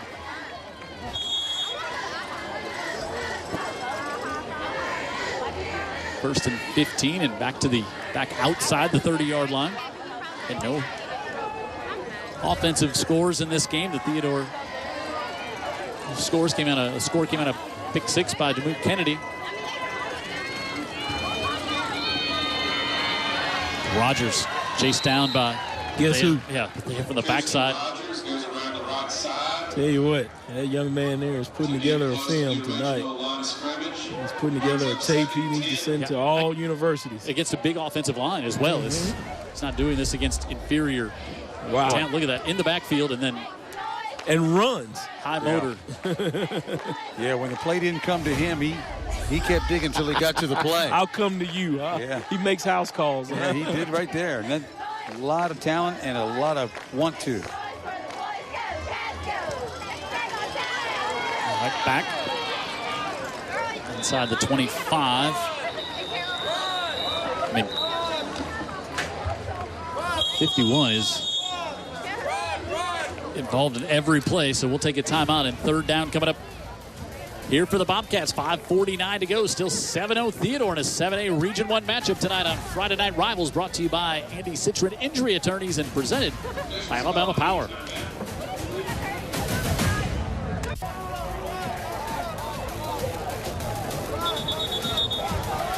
5:49 to go in the third, and that young man, Jerry Bethea, has had a great night defensively, as has an entire Fairhope defense.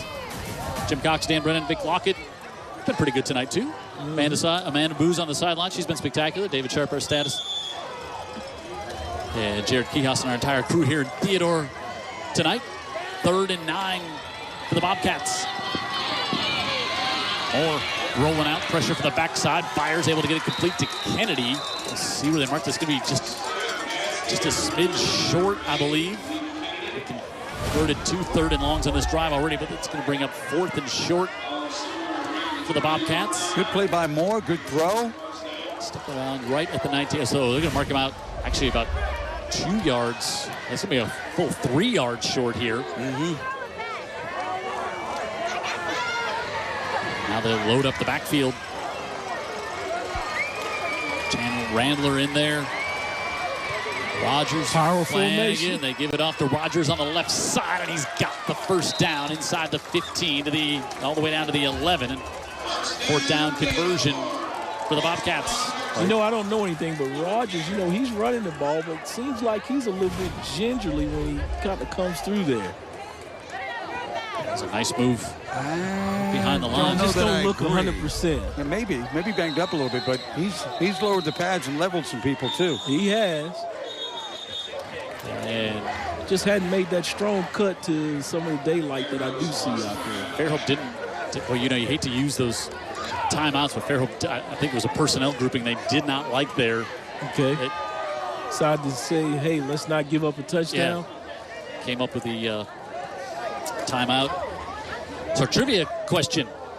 Michael Piron was the back of the year here in 2015, the only other Theodore Bobcat to be back of the year.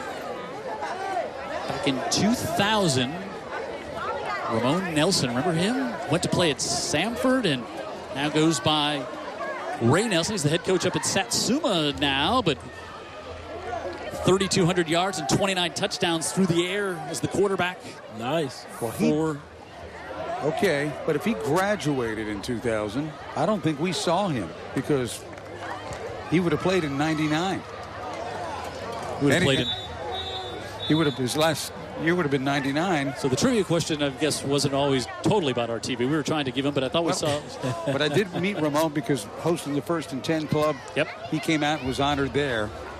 There's been some Nelsons through here. So he was in the in 2000 season. He was the 2000 season. Okay. Yeah, so now he's the head coach up at Satsuma. Wow, just took over cool. up there, just about to turn 35 years old.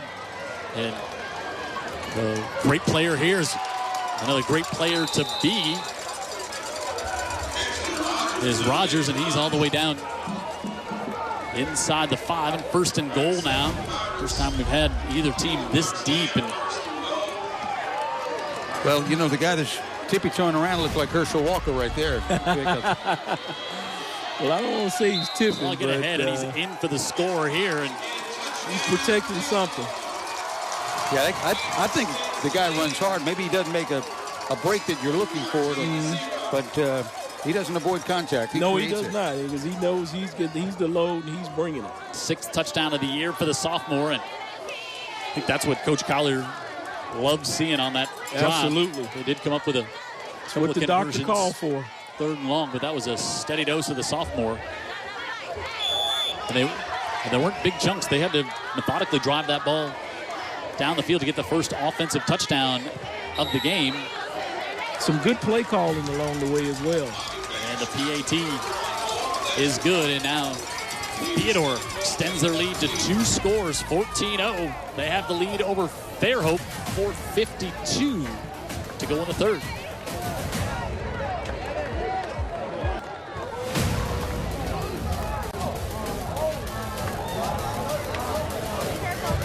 Dressed in tie-dye, you're happy tonight. I think the running game looked pretty groovy that last. Nice. That last drive right there. Now, so are you guys happy now? You got an offensive touchdown. Yeah. Can you call a game and hang out now? Vic, I'm a Chicago Bear fan. How much offense do you think I've had to root for in my life? I mean, come on. Not much the other night. Yeah. Hey, another 7A score. McGill leads Davidson 17-6. Davidson, who, really putting up a big battle there in Murphy. Last score we had leads Mary G 16-14. Kick taken at the 18. Good special teams by the Bobcats to bring down Key in there. And now the Fairhope offense, again, yet to get down inside the red zone in this game. And now they're down by 2 scores. 13-play drive, almost 6 minutes off the clock. And Rogers ends it with the touchdown. That's like Bama 2009. That's when you just didn't get the ball. Yeah, you just didn't get the ball back.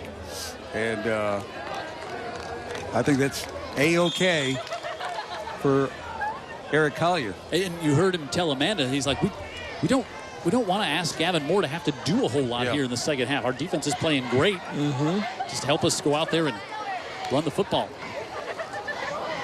Leonard looking to throw it, fires on the far side. There's a nice pitch and catch. Able to get that one off and complete to Dre Matthews. And good job by the quarterback getting it out there, easy pass, and he had some time run upfield. He had some time to throw the ball. Yep, that's the difference. Yep. Matthews picks up 13 on first down. And like we said, he's the guy. He's got 6 touchdowns. He's the guy who can make something happen downfield. And they'll keep 5 receivers here. And they'll go right back to the far side. Got that one complete. Nolan Myers, he'll pick up 8 on first down. And so we see one team say, we're going to run the ball. We're going to run the ball. And now you see Fairhope come out and a couple plays going here through the air. Yeah. What they're saying is we can't run the ball. Right. We can't because they've just had a tough sledding. Also, the score is indicative of what they're having to do to stay in this ball game. Otherwise, it's going to get away from them real quick. Yep, they give him the first down. Wow. On a good spot over there on the Fairhope sideline.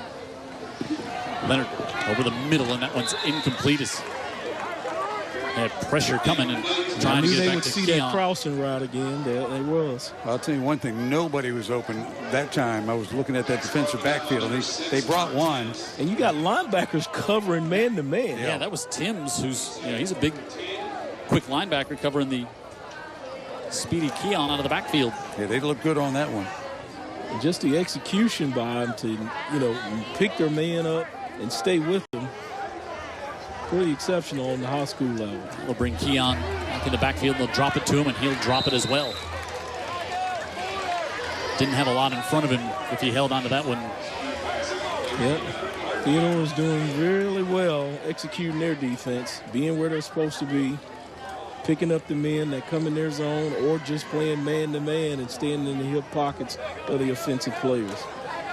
Agreed. They're not giving you much. Puts them in a third and passing situation. Where they've been a lot tonight. Both teams have been in a lot of third and longs. Riley Leonard will sprint out. Now wants to cut it back up. He's got good scampering ability, but he's going to be brought down there before he can get the first down. Is Sheldon Russ, the junior linebacker for Theodore. Yeah. Able to get him. He doesn't make that play. I think Leonard gets the first down because he would have had enough room to. Yeah, was that run all the way? Yep, and I think it was going to be power to the right, and then he saw the lane to cut it back up. So 4th and 4, he'll go for it again. Now, Leonard's punted the last 3 times, so it could do some type of quick kick. Yeah, but on 4th and 4, I think they know they bring a back there now to protect. You see the blitz coming. They're just going to take a delay a game here and then punt the ball. Not really going to lose much of this midfield spot, so that's what they'll do, trying to get him jump offside. The game within the game. We talked about Coach Carter. Of course, we knew Coach Collier when he coached down at Alma Bryant. We remember doing a game at Ladd with his team, more than one game when he was the head coach there. And got to meet Coach Carter when he was at Auburn and came down. And it's funny in those playoff games, sometimes you'll meet a coach and kind of look at the the hometown TV guys, and they'll be like, I don't know. And he came up, and it was about 18 seconds before Dan and I were like, all right, that's a good dude coaching at Auburn. And we had a great talk with him at midfield, continued a friendship that goes on today with him down at Fairhope. He's a good man. He's a good coach. Yep. Now the Bobcats will just have one deep, and Leonard, it's a good kick, and Theodore will stay away from it. Takes pretty good Fairhope bounce all the way down to the 12.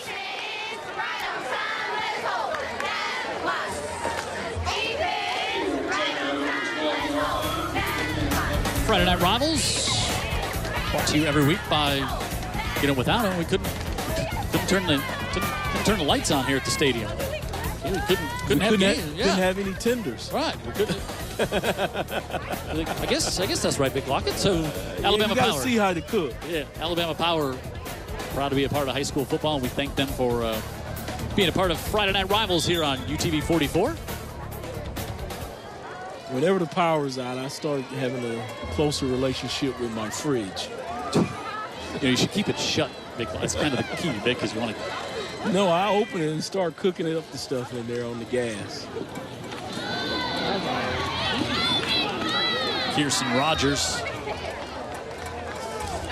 gets him a little breathing room there on first down. Starting to find some lanes, starting to block some people and affect some people up front. They were not able to do much of that in the first half, but the first drive went 70-some yards, ending in a touchdown. And 13 plays. Yeah, this one starts out the same way. And you do start to get a little tired on that defensive line after a long drive. Yeah, you don't want to be out there for a long period of time, and you're just getting it punched at you play after play. Yeah, there was some movement on the left side of that Theodore line. Rogers with that carry goes over the 100-yard mark, according to our statistician, We have a David dead Sharp. ball foul. False start on the offense. 5-yard penalty. Replay the down. Saw that movement on the end of the line. Kind of a big key that's the way the play was going to come too as well. Right, Big Lockett? Absolutely. It's Rogers' night so far. 24 carries. We're not in the fourth quarter yet. I was just going to say, with 2 minutes to go in the third. Yeah. They like to run the ball out here, I'll tell you that. Because they have him. Number 25. We'll pick him up just a couple. Here's Bethea again. Wow. Yeah, he gives him a nice hug there. I wonder what his stats look like. He has had a great game. You get him a little Powerade and take a break, and he goes right back to work.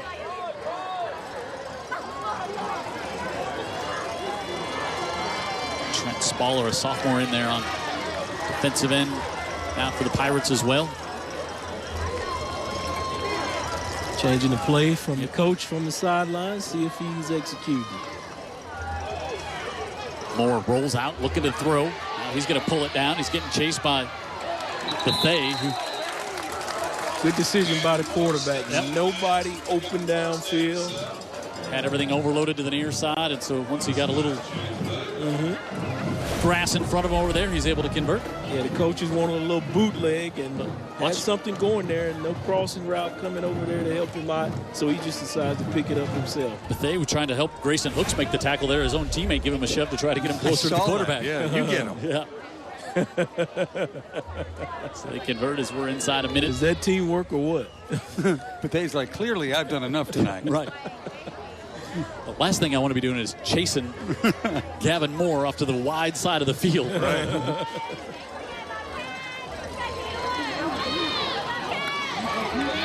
Rogers almost to the 30. E.J. Burrell to make the tackle. Yeah, and made the corner come up and make the play, which he did. Wouldn't surprise me if Coach Collier just lets this play clock run all the way down and absolutely start fresh in the fourth quarter with a 2-touchdown lead. No need for him to rush anything. That's exactly what the Bobcats will do. Bobcats got Alma Bryant next week. Again, mentioned it earlier, looking for their first 4-0 start since 2009. They went 9-2 that year, and they're a quarter away from doing it. through 3 on Friday Night Rivals. The Bobcats on top 14-0. We'll come back to start quarter number 4 after this.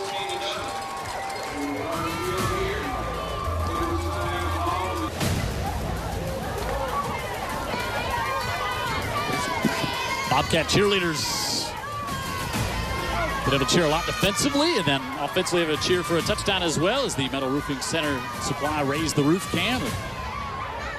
Bobcats on top by a score of 14-0 as we start the 4th. Jim Cox, Dan Brennan, Vic Lockett, Amanda Booz on the sidelines, and Jared Kihas, our entire UTV 44 crew, doing a great job as always. And second down here for the Bobcats, and come on a little end around to Christian Porter. He'll step out of bounds. We saw still being stretched out over the sidelines Kirsten Rogers battling through some cramps, and now he'll come back in after getting stretched out the entire break between quarters. And he'll come in here on first down. His absence probably led to that little wrinkle of an offensive play for them. Would have been better served. He'd have been in there as a decoy. He has really been putting it on him tonight. Yes, he has, especially here in the second half. Chandler Randall comes in front of him, and Rogers will fall for a couple. And again, Quincy Jackson coming in from the edge to crash down on that one, and also Grayson Hooks. Yeah, this Fairhope defense isn't giving it up. Yeah, I mean, I think you tell Coach Carter before the game, hey, your defense is going to give up 7 points going into the 4th quarter. He's going to feel good about that, right? Be feeling pretty good. Not as good as we would have told Coach Collier that their defense hadn't given up any points since going into the 4th. And by the way, one of the touchdowns was a pick 6 by Kennedy, the All-State player for Theodore. Out of the backfield, Rogers, great play by Burrell, the cornerback coming up there as Jackson was there to put a big lick on Gavin Morris. He delivered that one on second down, and 3rd and long coming up again for Theodore. Fairhope defense was punishing multiple people on that play. Watch Jackson come in and deliver the big lick. Oof, man. And it says stop right there. You know, Willie Wilcox is down in the Bahamas, but another one of our teammates, my good friend William Tiger Pierce, just sent me a note. He's checking us out from Canada. So we got international viewers checking us out tonight. 2 totally different types of vacation. This one intercepted nearly and unable to hold onto it. He's coming to the near side, but just squirted through the hands of the safety, Chapman Hartley, who's filling in for the injured Jacob Nguyen. And Hartley couldn't hold on to that one, but it'll force a punt. Here, this would have been great field position for the Pirates. Just what the doctor ordered. Yeah, that would have been a tough one, but a good one. Yeah, I'm sure when Moore let that one go, he was trying to summon it back. Yeah, how it came out of his hand. So maybe the Pirates can get a little something going on special teams with Sampe back deep.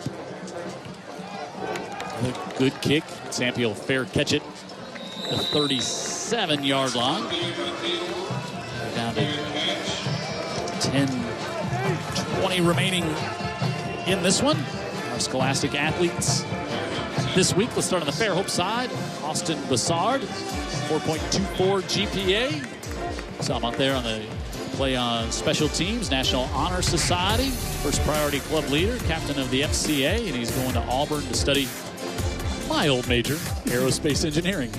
You're a major for about 3 days. So congratulations to that young man. And Travion Pines, we've called his name a few times. Cornerback, starts on the football team, also on the basketball team, 4.35 GPA. And he is a member of the National Honor Society. He's going to go major in sports medicine and pressure.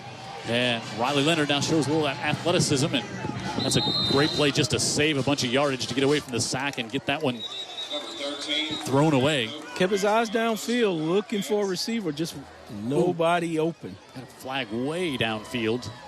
That may be the reason no one's open. Maybe there was an infraction back there with. Yeah, that's usually going to go against the defense. Yeah, that's exactly it.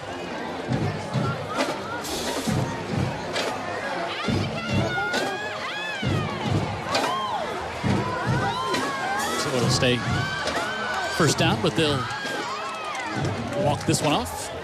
Holding on the defense. 10-yard penalty, which results in a first down.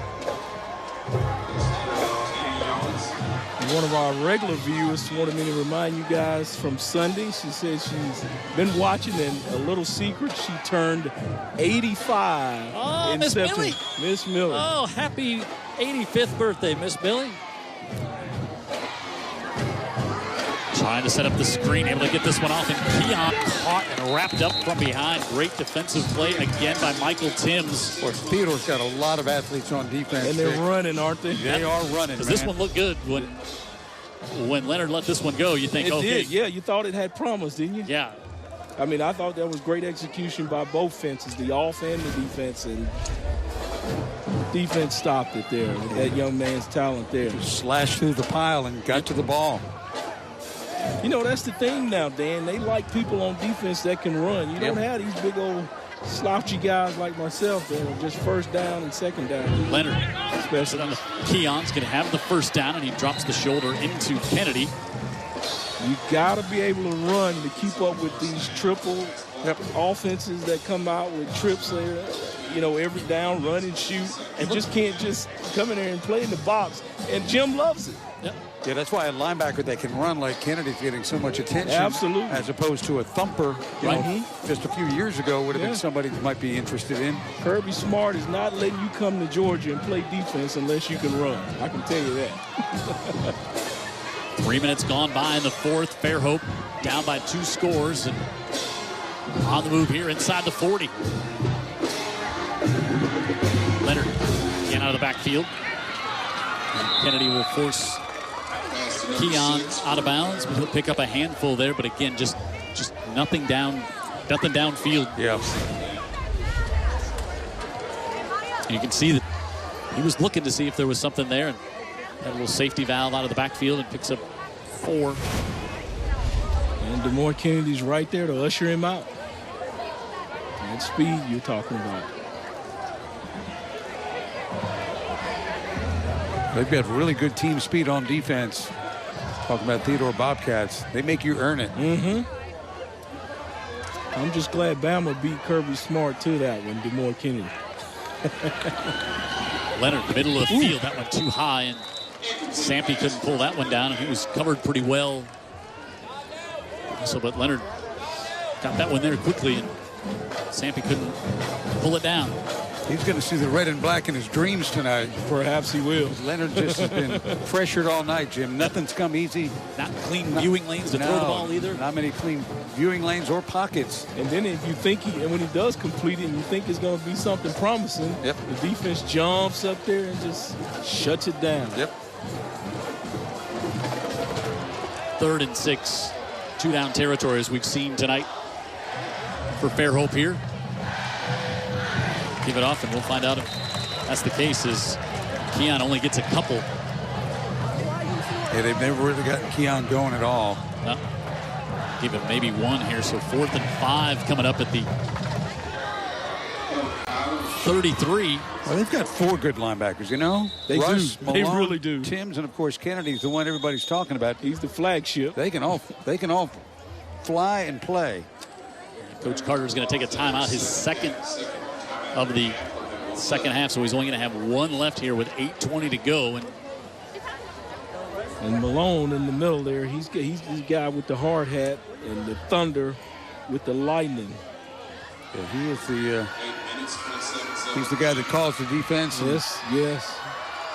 The glue that holds them together is what Coach Collier told me. So we talked about what Theodore has next week. Fairhope, they will take on Davidson, who's given McGill a tussle, 17-6. Last score we saw on that one, which is probably a little surprising to those who follow high school football. You thought McGill would have maybe run out a little more ahead of that one. Spanish scored 61 points tonight as they beat Fairhope 61-13. They defeat who? They beat Robertsdale 61-13. Okay. Sorry about that. Foley going to get their first win.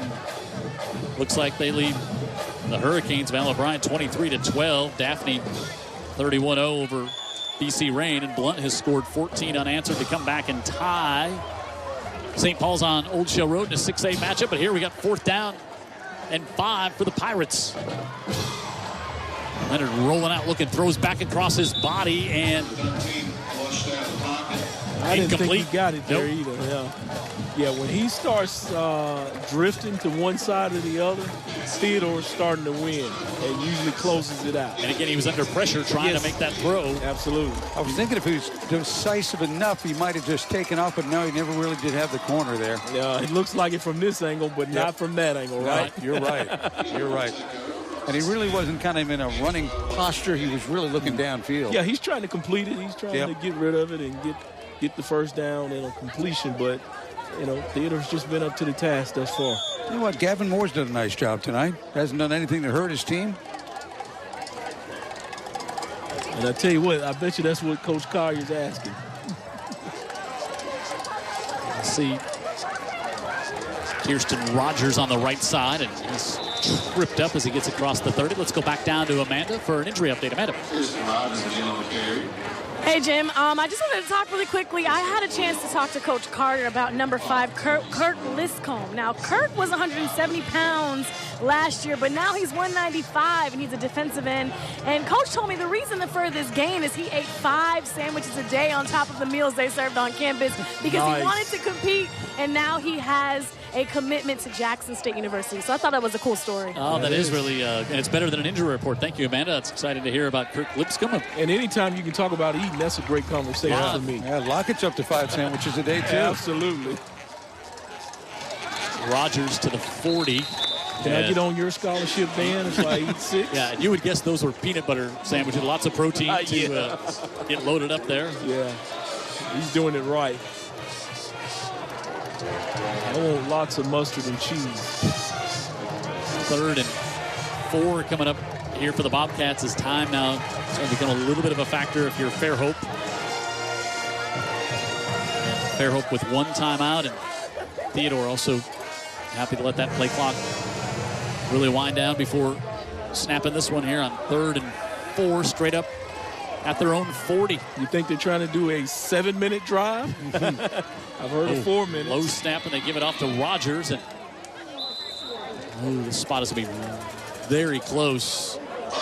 But not even, I guess, is the announcer influencing the refs, huh? He was certainly the home team advantage, right? He was convinced. Yeah. But he was right. Yes. It's a big first down right there because they are really bleeding the play clock now. And they'll continue to do that. Squeezing the air out of the football, huh, Dano? They are. We approach. They're going 4 corners. Snap this one, we'll probably get our heat timeout. Coach Collier tell you his guys are okay. Give this one off to fresh back. Yeah, that is the fullback, Billy Flanagan. Yeah, he picks up 7 on first down. We will get our heat timeout here with 5:56 to go. Theodore on top by a couple of scores. They've got the ball, and we're halfway through the 4th on Friday Night Rivals, brought to you by Andy Citron Injury Attorneys and Alabama Power.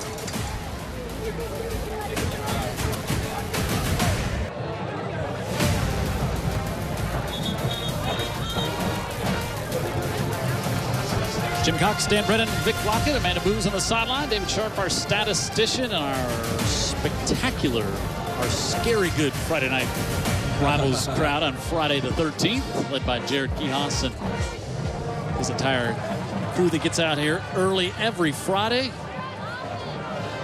Just set up and make sure we can bring you high school football.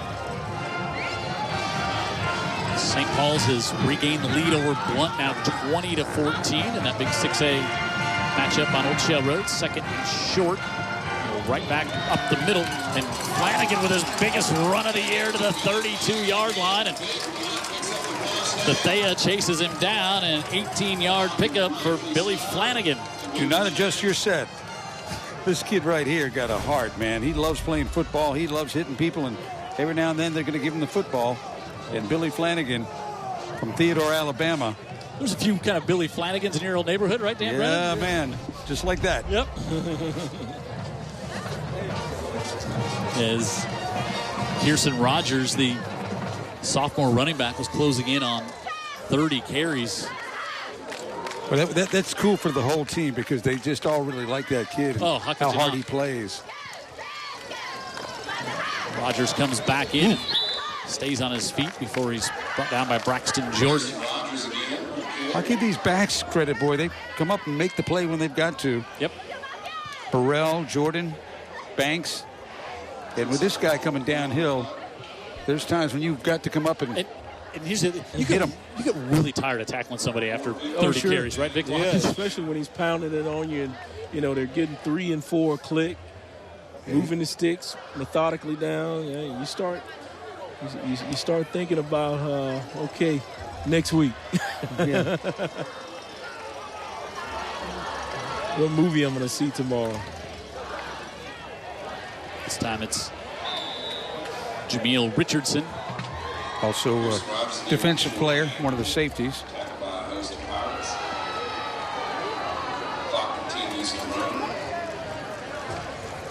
And more cramping.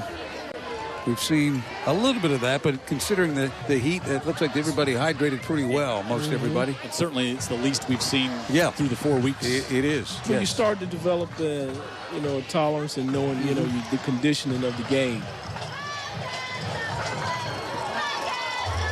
You go back to that strong T formation. Power. This says all power, Dan. Is he going to trick us or do it? No, they're going to do it. Give it off to Rogers on third down to the 22-yard line. Going to bring up 4th and a long 1. But call it 4th and 2, but I can't imagine bringing out the field goal too. Like, there's a lot that could go wrong on a long field goal attempt at this point. Just keep grinding the ball away here on 4th and 2, and they kind of go hurry up. Rogers on the left side. Second effort, maybe? I think he's going to be short. Yeah, he's short. Fairhope's defense not giving up here. Wow. You got to give him a lot of credit there, Big Block. Sure. And, they hurried up to the line of scrimmage to snap that one. Is I think Quincy Jackson are trying to see if the defense not set and ready to go. Quincy Jackson, our new friend from the pregame show. Great kid. Yep. Now Fairhope will get it back down 2 scores with 1 timeout left and 3 minutes to go. Well, you can say from Theodore's side, they did eat a lot of the clock. They did. They've got the 2-touchdown lead, so they kind of accomplished what they needed to right there. Sure. Short of running it all the way, to zeros. Yeah, they would have liked to cap it off with a score, but just as well. And now Fairhope suddenly has a lot more time as they clock. There's a little malfunction there to 31 minutes. There we go. Going wonky, huh, Dan? I mean, Jim. That would have been you don't see 31 minutes on the board in a high school game very often, Big Clockett, so that would qualify as being officially wonky. 3:12 to go in the backfield. Sampy is going to step out of bounds at the sticks for a first down for the Pirates. Sampy, another sophomore on this team. Oh, they're going to mark him just short, actually. Going to say he stepped out. I thought he got to the stick, but they'll say he's 2 yards short.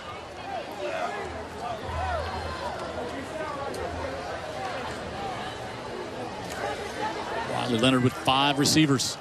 Looking right now over the middle, and that one over the head of Sampy. Trying to get him with those crossing routes they've been doing all night. But I tell you what, Theodore has been up to the task on these crossing routes. And I'm telling you guys, that's the toughest thing to defend on each level, chasing those backs and receivers that are traversing the field. They've done a great job tonight. They really have. But it goes back to that speed that you were talking about on that total defense. They've got it. They've got folks can run. Talk about tired of tackling people. You also get tired of chasing people on those crossing routes at this time of the game. Absolutely. 3rd and 2. Get outside! On the pitch, Keon cuts it back up the middle, and he's going to have the first down. You can hear the Theodore coaches wanting a holding call there. They won't get it, so it's a first down for the Pirates. And now the Pirates going to have to be a little more deliberate and quick up on the ball here with Under 3 minutes to go and down 2 scores. Yeah, they ran that option probably about 3 times tonight, and that was the most success they've had on it. Get in the middle. Leonard going to pull it down, and he can scramble, make some move, and he's got the first down. He's all the way up to midfield, still on his feet, all the way to the 46-yard line, and a pickup of 18. Yeah, good decision by him that time. I mean, again, the coverage was there on all his backs and receivers, and he had really good green grass and in front of it. He's dangerous in the open field. Yeah, he's slippery. Really good basketball player, too. I think I'm going to take some time to check out his game in the winter.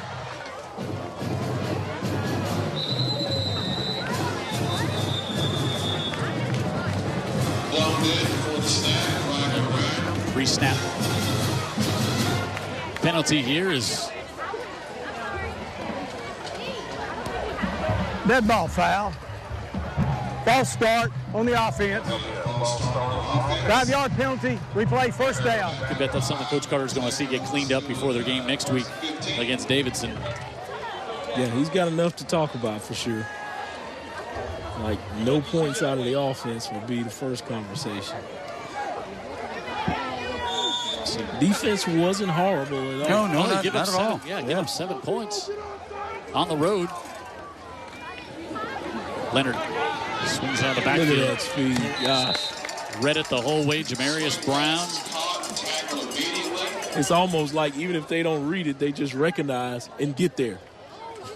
You're right. They just react. And Brown, he's got that size where he may end up on your television sets on Saturdays. Yep. Low snap, blitz coming. Able to get it off on the far side, and this is Keon, and Keon looking for a gap, and he's going to get close to the first down. The ball came out at the end of the play, and Theodore has it. Oh. Wow, turnover right at the end of the play.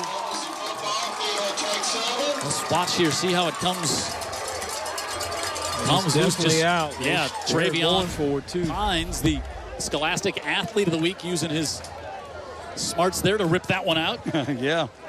Negates a good block by the right guard, Clayton Rhodes. I wanted to call him out right there. As you can see, he rips it out and recovers it. Wow. That's a play right there. And with just 1:31 to go and 1 timeout. Fairhope is... It's 1:31 right now, Jim, but in a moment it'll be 1 hour and 31 minutes. The clock's been a little weird. A little wonky. A little wonky. More. Right off to the sophomore, and you know that Fairhope will be trying to rip that ball out as well.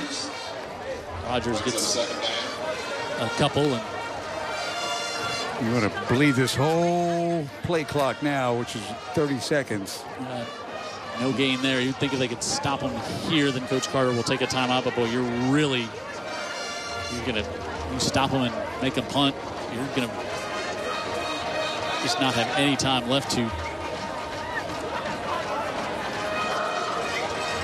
do anything else. They might, let's see, come a little end around and tackle in there again.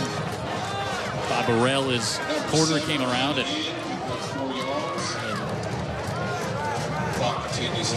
Coach Carter not going to burn that last timeout, it looks like, and they don't. They're going to have to snap it one more time. But now you can just take a knee because there's only 2 seconds difference between the game clock and the play clock. They're going to try to get out of here. Yeah, that's what Eric Collier, you see him on the sideline. He's just like, headsets off and say, hey, let's get out of here. Yeah, let's get this win. Let's be happy on a Friday night. Start thinking about next week, tomorrow. Give it off, and Bethea gets one more tackle to end the game. But an impressive win tonight by Theodore. A shutout on the home field. They knock off Fairhope by a score of 14-0.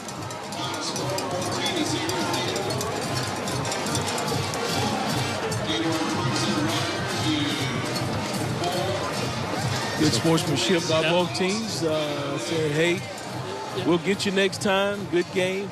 And for the most part, pretty clean game. I think the only personal foul we saw was a face mask early, yeah. Yep. Yeah. Other than that, good clean game by both teams and a defensive struggle that Jim Cox barely can swallow. I'm not sure you're correct about that, Big Block. Everybody loves good defense, and a shutout for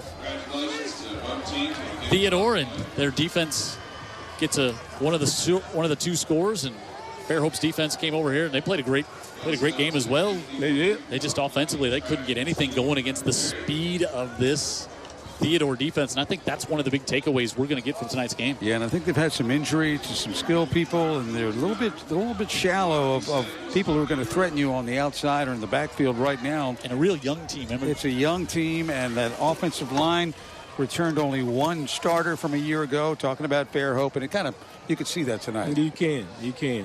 Boy, this Theodore team again moves to 4-0, and an impressive win here, and now another region win, and the victorious head coach Collier is down there with Amanda on the field. Amanda. That's right. I have Coach Collier here with me. A regional win is right. 14-0, and you guys are 4-0, undefeated.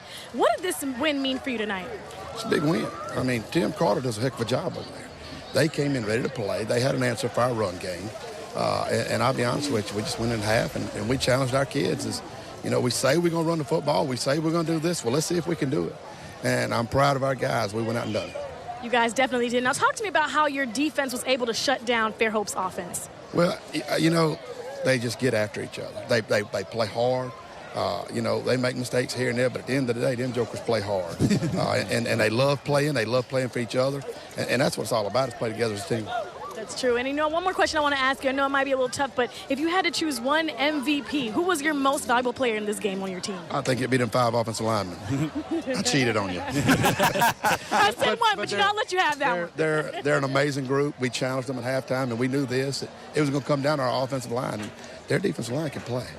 But I know this is we say this, we build them a little different, and I think we proved that tonight. You definitely did. Coach Collier, thank you so much for your time. Thank you. Jim, back to you. Coach Collier, not a lot of voice left at that one, but comes up with a couple of great answers to Amanda. Exactly. Whatever voice he had left, he was able to deliver some great lines. All right, a big win for Theodore here tonight. They remain unbeaten on the year. They top Fairhope 14-0. We'll come back to wrap this one up from Theodore right after this on Friday Night Rivals, brought to you by Andy Citron Injury Attorneys and Alabama Power.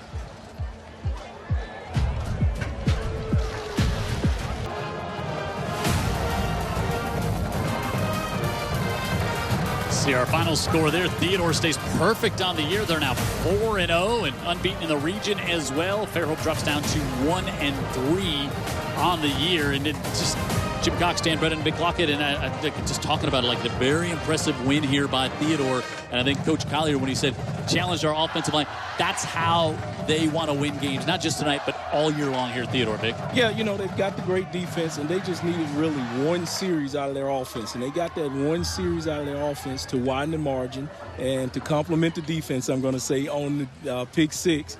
And that was the ball game. So, that's how they want to play football. And I think Coach Collier is very happy to do that, and he'll take the win. And I agree, those jokers do play hard on that side of the football. But they weren't joking, I don't think at all. But now you're Fairhope. You lose another close game. You haven't been able to get over the hump yet. You're 1-3. But there are going to be some positives that Coach Carter will take out of this game, I think. Well, one of the positives is probably effort. Sure. No matter what, the heat and on the road and nothing really going your way, the pick six going against them, those jokers played hard too. Yes. And so that team plays with a lot of effort. They just had trouble moving that Theodore defensive line, and the Bobcat defense was just too much. All right, let's take a look at our player of the game nominations from our friends at Herc Reynolds. It is Kirsten Rogers, the big night, over 100 yards rushing, and he was really the workhorse. Moines Kennedy, who's going to Alabama, had the pick six that got them on the board in the first half, and then Jerry Bethea, who had just a metric ton of tackles on defense for the Fairhope Pirates. He was all over the field tonight and played a great game for the Pirates in a losing effort. So go to UTV44.com and you can vote on your player of the game, and we'll tell you who that is at halftime next week when we have a 5A game at Pritchard Stadium. We have Jackson coming down to take on the Viger Wolves. So for Amanda Booz down on the sideline, Jared Kihas in the truck, our entire Friday Night Rivals crew here on Friday the 13th. David Sharp, our statistician. I'm Jim Cox, Dan Brennan, Vic Lockett saying good night from Theodore, where the Bobcats, for the first time in 10 years, are off to a 4-0 start.